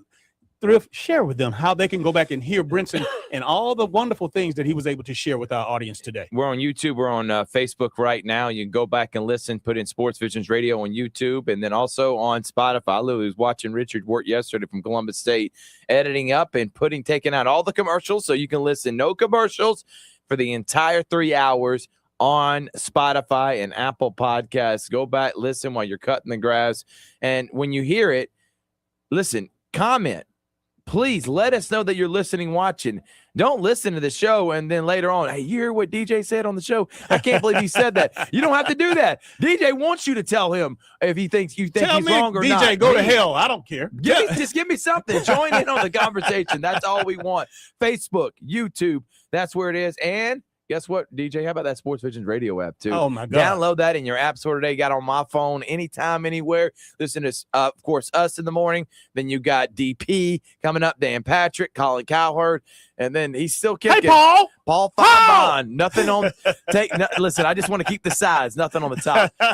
Paul Feinbaum. So tell me a lineup better than that. And it is. I talk to so many guys that are my dad's age and just like me, grew up listening to sports talk radio, and everybody's getting that fix again, DJ, because you get the local in the morning, and then you get the great national guys in the afternoon with DP and Colin, and then you get Feinbaum talking about regional stuff. I mean, you can't beat it anywhere else, man. Hey, Paul.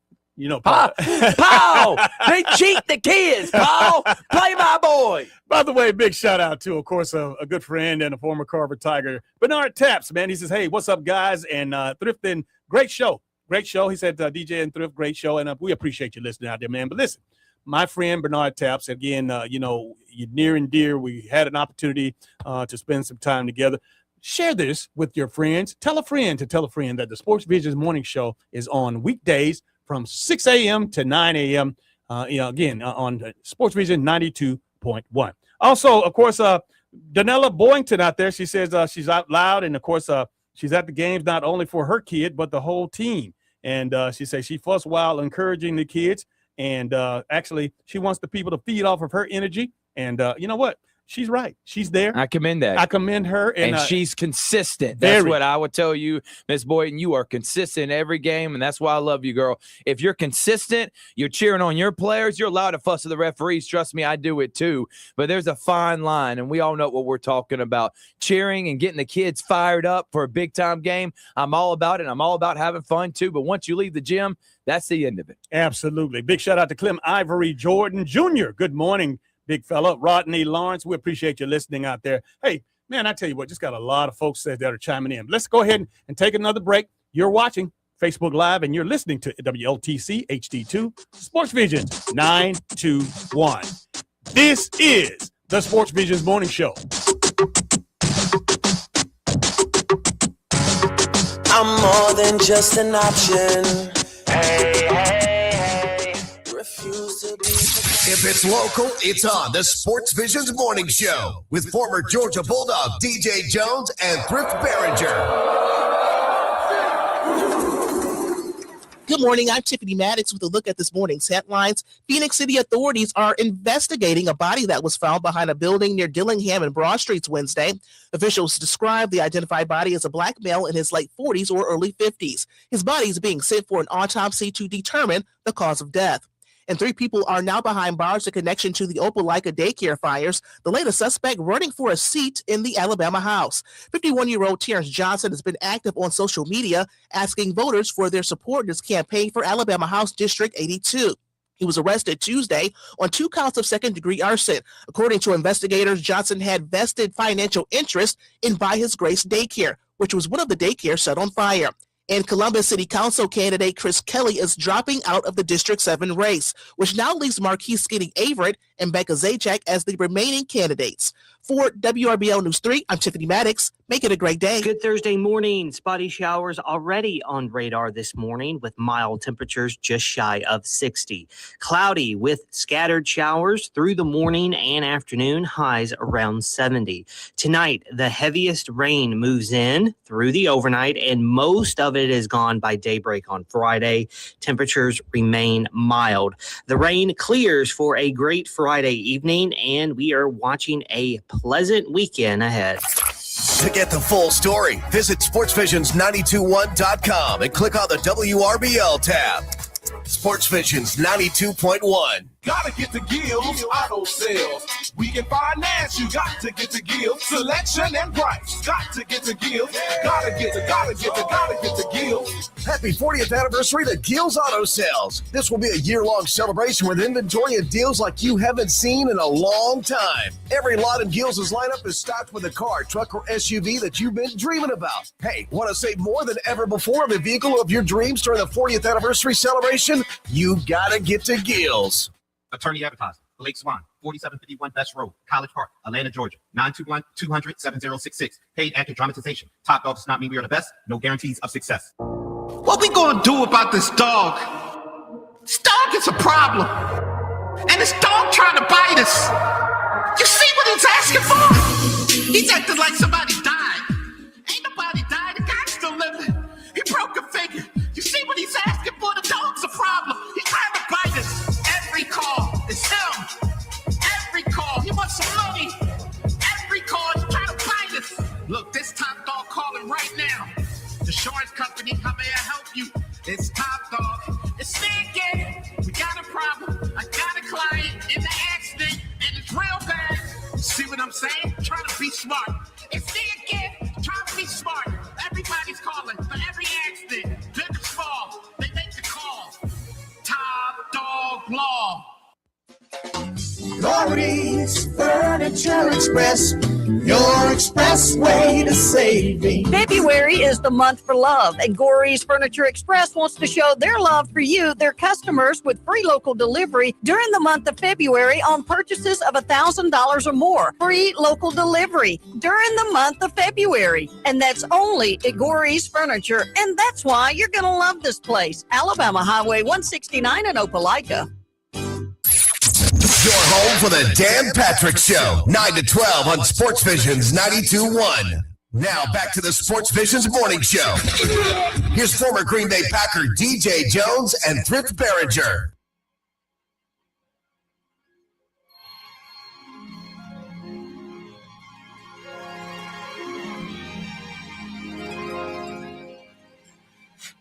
Welcome back to the Sports Visions Morning Show. It's a Throwback Thursday. DJ Jones and Thrift Barringer in the building.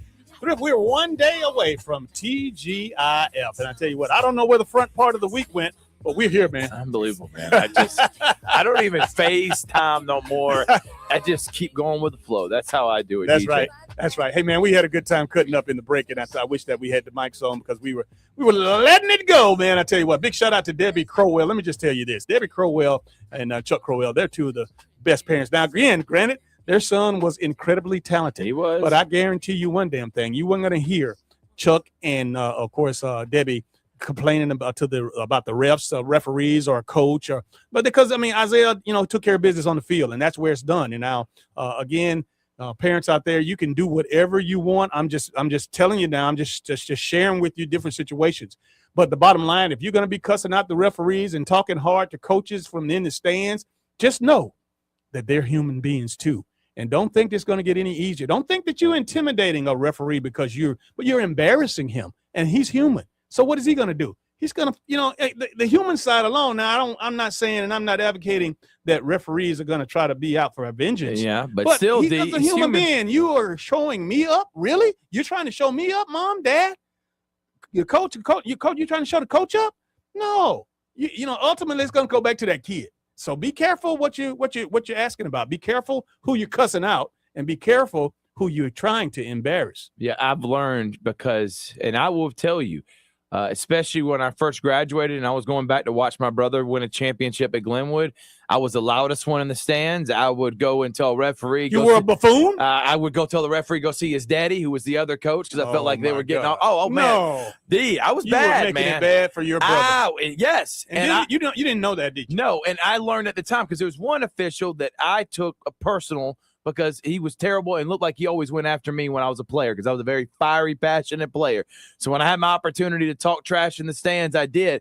But you know what I realized? Me talking trash and yelling at him was not going to change that man and how he calls the game. He is who he is. So if anything, it just made him even 100 times worse. So I know it sucks, but unless you're just going to get an official removed, which ain't going to happen because there's an official shortage. They're begging more people to be officials. It's just not going to happen. There's no use in it. Let me give it to him a different way. Can you imagine if you had that zebra shirt on out there, the one that the mom and dad are in the stands cussing and raising hell, and you were out there, how would you feel? Now, see, that's where, again, we get into some of the basic principles of treat people like you want to be treated, no matter how out of control or how bad of call it is. You know what? That guy is a human being. And always, I said, just trade places with him for you. You wouldn't do that. You don't want to do that because, again, at the end of the day, you would probably call security, have them remove that parent to whoever he or she may be. And, that's not what it's all about. We're here to encourage and support the kids, show sportsmanship. We want the kids to have sportsmanship against each other. We definitely want our parents to show the love and support and be respectable to the coaches as well as the referees and to the opponent. Yeah, but I do want to say one thing. No, you ain't going to be cussing out the referees. No, I'm not. Hell to the no. Listen, hell to the no. And can I tell you the one time I got so upset in a church league basketball game and I got ejected and my grandmother was there. And I remember the conversation she had with me the next day, and I'm not going to tell you what she said, but it resonated with me, and it wasn't even cussing. I got a good idea. It was just the main thing, disappointment, and that kind of hits you hard when it's grandma saying she's disappointed in you, and so I learned I have to, calm myself down. So I'm telling y'all, for anybody that doesn't know Thrift Barringer before all this and the broadcasting, Thrift Barringer was a guy that was very passionate on the basketball court, playing pickup ball, whatever it may be. That's just how I am. And I do show it a little bit in the broadcasting, but I want to say this. If there are any referees out there, don't be an instigator. If you know this is a hostile environment you're walking into, you got to walk on, and it sucks, but you got to walk on little pins and needles. If you're the guy going out there trying to make it a show, whatever comes. You know what you're getting into. So go ahead and establish the game right then and there. And that includes this Friday, Carver and Hardaway. Whoever's refereeing the game, I hope they do a really good job maintaining that, setting it early on, and not making it about them. And if they do that, I think it's going to be a fun atmosphere Friday night. I got a wonderful response from Debbie Crowell, Isaiah's mom. She says, I always stayed in my lane during my son's games. She said she lets the coaching do the coaching. She let the coach do the coaching, and she said she was an awesome classic football mom, and if needed to talk to a coach, she did it in privately with dignity and respect, and that's exactly how you should do it. Because, again, you ain't going to embarrass the coach. You ain't going to embarrass the referee in front of people and win. You can't do both. It's either you want to, deal with the consequences of how they're going to react, and it ain't going to be with you. Yeah, they can have you thrown out, but no, it might be that lingering effect of that kid that's on the court that you just happen to been the mom or dad of. Yeah, exactly right. And I love Miss Debbie. Every time I see her, I want to give her a big hug. And I love how she raised her son who wants to get back and doing the camps and the giving back, especially Feed the Crow. So how you raise your kids matters, because when they become grown adults, you want them to be difference makers in the community. And how you act at a game can, again, kids see that.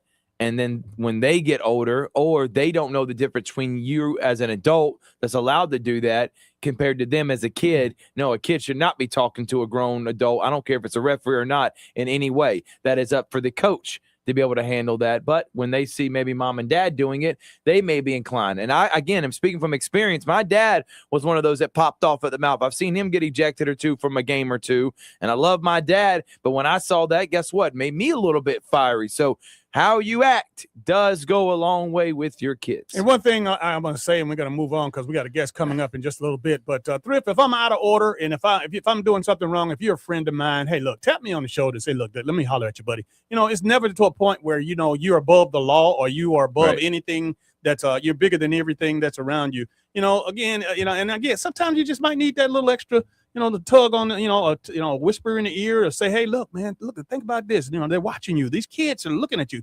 And I think that not only myself, coaches, administrators, any leader of men, of women, of kids, they should take that under consideration, whether you're cussing out like a buffoon, or whether you are mistreating and just acting disrespectful.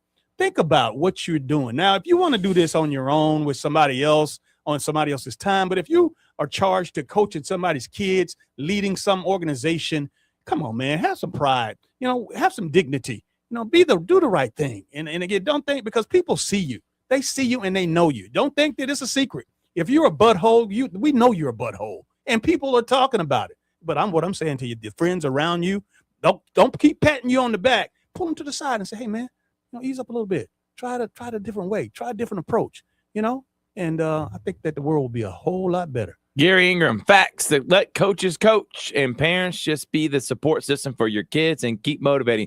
I don't know if you know, DJ, that guy played Major League Baseball and was a 20-year coach and was a hitting instructor for Ronald Cunha. And did I tell you that he's a Hall of Famer? Did you know that? What? He's a Hall of Famer, too. You better tell somebody. I think he knows a little something about a little something. All right, let's go ahead and take a break. You're watching Facebook Live as well as YouTube, and you are listening to WLTC HD2. Sportsvisions 921. We are your hometown sports guys.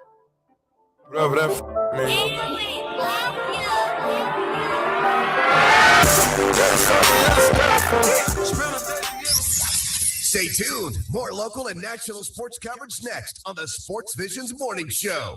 Sportsvisions 92.1. This month, Pure Talk is honoring Jackson and Lincoln by offering unlimited talk, text, and plenty of data for just $25 a month.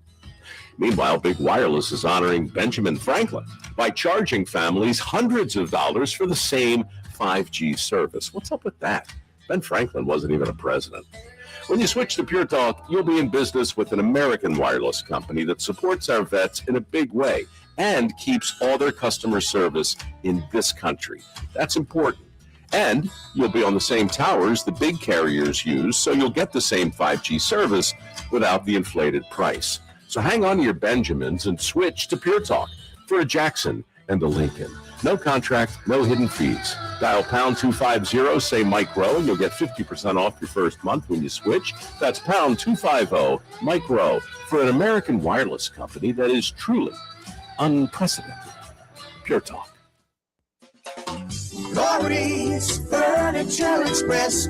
Your expressway to saving. February is the month for love, and Gory's Furniture Express wants to show their love for you, their customers, with free local delivery during the month of February on purchases of $1,000 or more. Free local delivery during the month of February. And that's only at Gory's Furniture. And that's why you're going to love this place. Alabama Highway 169 in Opelika. Chick-fil-A's new frosted sodas and floats. It's a 10 out of 10.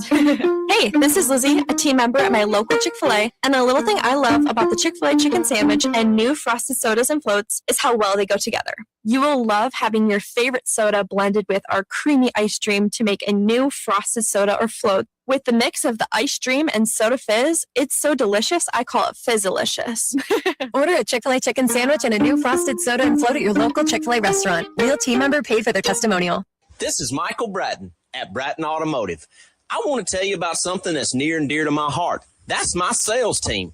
They have been around me my whole entire life, and I trust them with everything I own. I want you to feel the same way. Come meet my sales staff. They have over 100 years of combined automotive excellence, and that's something you won't find anywhere. Shop us today at BrattonAutomotive.com or shop us in person, where everybody leaves with a smile. You're listening to the Sports Visions Morning Show, brought to you by Global Diagnostic Services and the Finley Firm. Now back to DJ and Thrift on Sports Visions 92.1.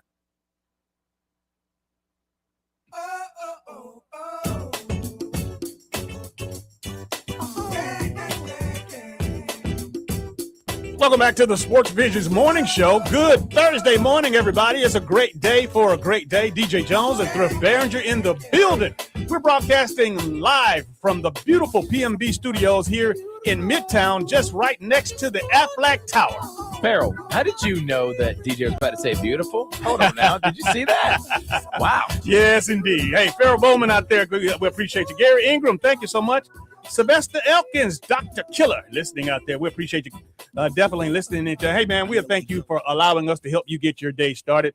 I tell you what, I mentioned earlier that I had a dear friend in town, and he just so happens to be the vice president of the GIAA. Thrift, you know him very well. His name is Stan Whitlock, and let me just tell you this. He's a former professional football player. He played, of course, with the Dallas Cowboys. He also played with the Georgia Force, and he played with the Columbus War Dogs when I was the vice president of operations many, many years ago. And Stan is, like me, a little long in the tooth. But please welcome to the show my friend Stan Whitlock. How you doing? Good morning, man.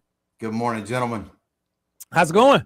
Everything's going well. Long time no see. Absolutely, absolutely. Great to spend some time with you yesterday, man. It was great, always great to catch up with you, man. But again, hey, thank you for that nice those refreshments. You took me up to the hospitality suite. Tell me about Elite, D. Can I tell you that chip, that pulled pork barbecue and that corn dip and oh my God, it's man. the best, man. I tell you, you can't call the game and eat that stuff, and you're gonna go be ready to go to bed. I did. I fell asleep right after I got done with my game. Stan, by the way, I couldn't for the life of me remember where or who was that catering service, but I want you to give them a shout out because they were on like popcorn. All right, Thrift, you got to help me here because I'm at a loss myself. Yeah, San, me too. But they're listen. Can I say this? They are at every single football, and they know somebody. Tony told me. I promise you, when I come in tomorrow for the show, DJ, I will have the name of it. It's like you and I've always talked about. We kind of share the same philosophy. Been fortunate to work 2 times with Dr. Jackson, and you hire great people and you get out of the way and you let them do what they need to do and show up and hand out trophies and shake hands and all that other good stuff. And then go to the hospitality room. And, but no, they've done a fantastic job for us. And yesterday was phenomenal as usual. From top to bottom, man. And I definitely earlier in the show, I gave a shout out to the Columbus Events and Sports Council, as well as CSU Athletics and your group, the GIAA, man. That is a match born in heaven, man. I mean, what you guys were able to, how you executed, that was just the first day from what I understand. But again, it was just flawless. I mean, the ticket takers, the ladies at the front desk, the security around the arena, everything was tight and right. It was, you would have thought you were at a college game. I mean, it was just, it was great. The beautiful facility, the Lumpkin Center. You guys put on a hell of a show. We try to do our best. We want the parents and especially student athletes when they come to have a great experience. like you mentioned, from the minute you walk through the door, from the ticket, getting tickets from the people who are there and staff, but all that that goes to Clint Morgan, Kent Copeland, Robert Slocum, Kelly Hutchison, Savoy. We hired a new person this year that came on with us in August as with marketing and presence on social media. Savoy's done a wonderful job there. To Amy Eller, who is behind the scenes, but the one making it all happen. But to my assistant commissioner, Clint Morgan, he does a phenomenal job. To the GIAA TV and the voice of GIAA with Thrift Barringer and Tony Morgan and all those guys. I'm lucky to work with him. Richard, I'm just happy to be a part of the team and to see what happens. And we talked about yesterday, as we were reminiscing and everything. You get to the state championship, and no one talks about the fact that there's going to be a winner and there will be someone who goes home that's unhappy. Correct. And when they look back, when they're 30, 40, and 50 years old, and they said, I went to the state championship. We came a little short, but hey, the GIAA put on a heck of a show for us. And that's what we want. Good deal. Good deal. Before we get into the heavy lifting, and I know Thrift is ready to fire away at you, but, I made reference to your intro as being a former professional football player, but I have to say this because everybody's ears are perked up. You got their attention and again, those little things for those of us who have those accolades. Hey, look, it's great to do, but you got to finish the drill. Obviously that gets you in the door, but you got to finish the drill. Share with everybody your experiences from high school, college, and professional football. The roller coaster ride of a lifetime is probably one of the best ways to describe it. But I grew up in the upper state of South Carolina at Lawrence High School, played for the great Bobby J. Ivy, a 3-time Hall of Famer, and left there, went to Wingate University, a Division II school in North Carolina, was actually there this past weekend. My sports information director, who's still a sports information director and assistant athletic director, they named a suite after David Sherwood this weekend and was there to be a part of that. But without, David Sherwood getting everything to the NCAA, I don't know if anybody knows anything about Stan Whitlock and what I was able to do in contributing to my team on the field. And so left there, became, went through the draft, was talk I might get drafted in the later rounds. That didn't happen, which turns out to be sometimes in your favor. So I had 3 different teams I was talking to, ended up signing with the Cowboys the day after the draft on my mother's birthday, April 25th, 1996. Hard to believe that's still going to be 30 years ago. But anyway, spent some time with the Cowboys, spent some time with the Bears, went back to the Cowboys. And it's, like I said, a roller coaster ride of a lifetime. I got cut 3 different times. You start to understand the business as you get acclimated to it. I did not understand the first time I got cut. I was 6 for 6, had gone 3 for 3 against the Raiders, and did not understand that part of the business. And then they tell you, go back to the hotel and we'll call you in a few if you don't get picked up. So, but that's what led me to Chicago. They had a need up there, and the coach, Steve Hoffman, put in a call to Keith Armstrong, who was with the Bears at that time. And next thing I know, I was on my knee the night before, asked my wife to marry me, had not told her what had happened. And I said, hey, can you take me and drop me off at the airport in the morning? And but like I said, and then when the phone stops ringing from the league, it stops. And was fortunate enough for Coach Brown to call me from the Arena Football League, and that door opened. And the league's the league, but the Arena Football League is something special as well. I enjoyed the loyalty there, and from a specialist standpoint, 4th down, we're not punting, we're kicking field goals. And right. For me, that was a good time.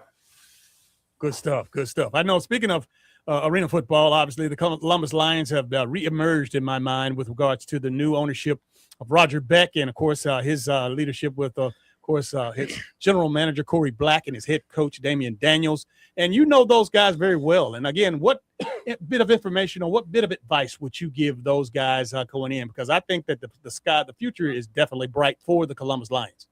Well, first of all, for Roger Beck, you talk about a class act and a winner. He is a competitor, and whatever he does, he wants to win at whatever he's, pursuing. So, thank you to Roger Beck for everything and all of his support for the GIAA.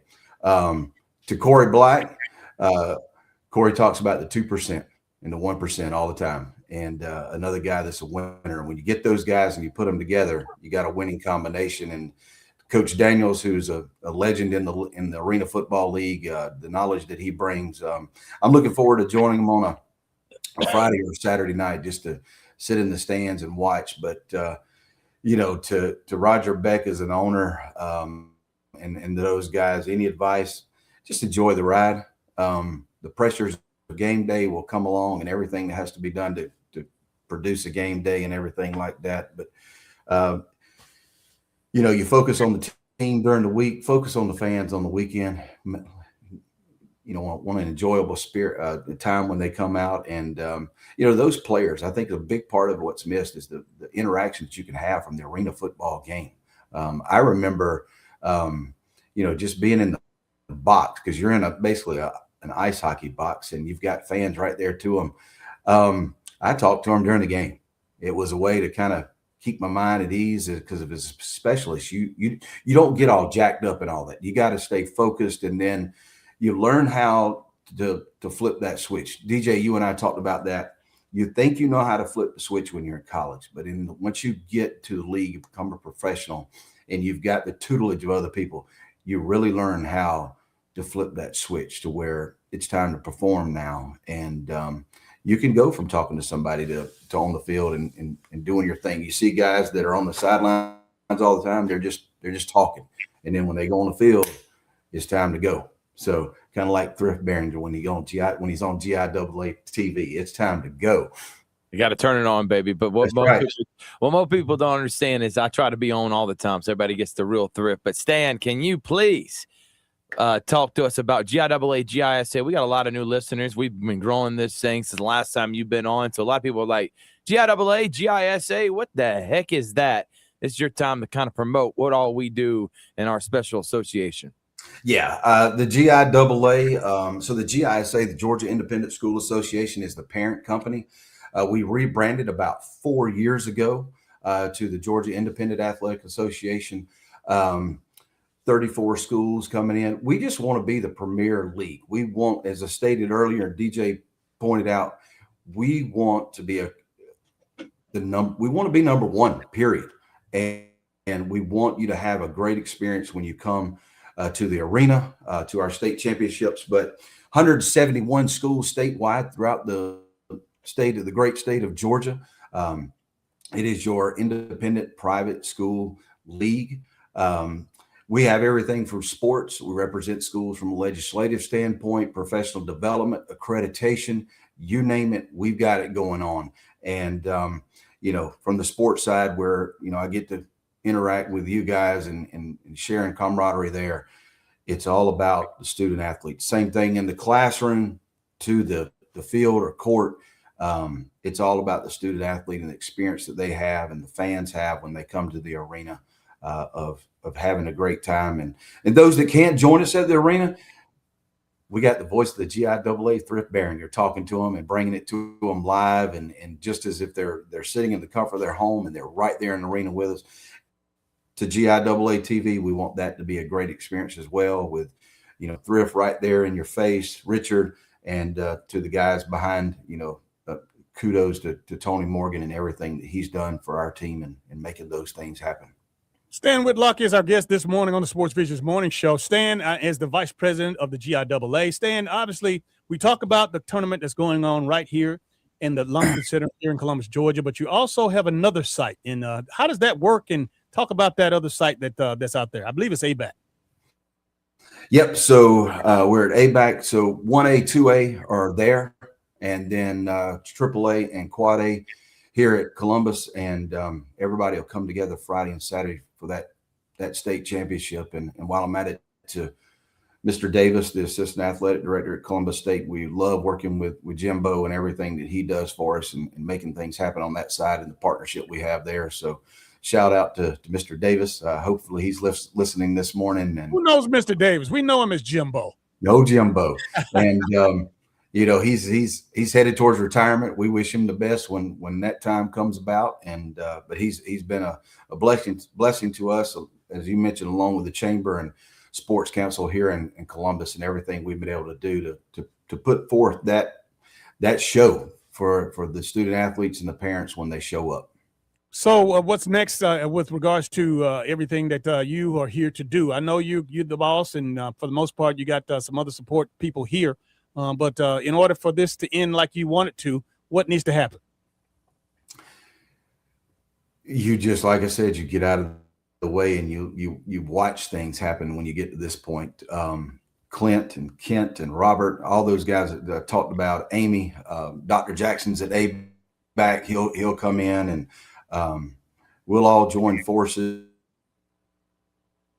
Boy will be on the sideline with pictures. Thrift there, making the call on TV. We just keep doing what we did yesterday. And you when you get to this point, you're there to watch these student athletes perform. You're pulling for them, and you want the very best for them. And that's what's going to happen over the next 3 days. We'll kick it off here or tip it off here this afternoon, and just wish everyone safe travels as they come in, and traveling mercies as they travel back home. And we close this one out, and then the boys of summer will be up, and we'll be at a baseball state championship. Track and field's coming about. It doesn't stop. And then, we go to the next stage where these young men and young women will walk across the stage to graduate and head towards the dreams of their future, whether that's college or going into the workforce. We just want to be a small part of it, where they look back and go, hey, these ladies and gentlemen made a difference in my life, and I appreciate what they did. And to have the honor to be a part of it, watch young people grow, that's what it's all about in our business. Yeah, no doubt about it. And we love telling the stories and the uniqueness of what is the GIAA. And I do want you to talk about that relationship you have with the Columbus Sports Council, because they are an integral part in having the GIAA down here for not only basketball, but softball in the fall as well. Yeah, softball. We've softball, baseball, and basketball now. Right. The time with the Klingscones stadium last year, just a beautiful place. But that relationship to where we can bring, all of this to Columbus, and what they're able to share with us from the part of arenas and stadiums to where we give back to the Columbus community and our fans, going out to eat, spending money, bringing revenue to Columbus. And that whole thing of, with the Columbus Council and the introductions to people like a Roger Beck, and, to develop those relationships that will last a lifetime, far after my time's come, 12, 13 years from now, when I just say, hey, I'm like Jimbo, I'm retiring. Those relationships continue forever. That's the Columbus Council and what they've been able to do for us and help us and to putting on that premier atmosphere. Well, Stan, thank you for waking up with us this morning on the Sportsvisions morning show. And I tell you what, we'll look forward to seeing you a little bit later on when our powerhouse Pacelli Vikings boys basketball team takes the court. And again, I tell you what, they're stacked. And I know that we're hoping that they can bring another ring home. Yeah, no doubt about it. They are definitely, they've got a special thing going over there. They have for a number of years. Corey Black laid the foundation, and it has continued. So, but look forward to seeing you all. Come on back over, and we'll go up to the hospitality and enjoy some basketball. All right, buddy. You can count on it. Thank you so much, and have a great rest of your morning. Thanks, Stan. Love you, DJ. Love you, Thrift. Thank you for everything you do for us. That's Dr. Stan, man. That's him.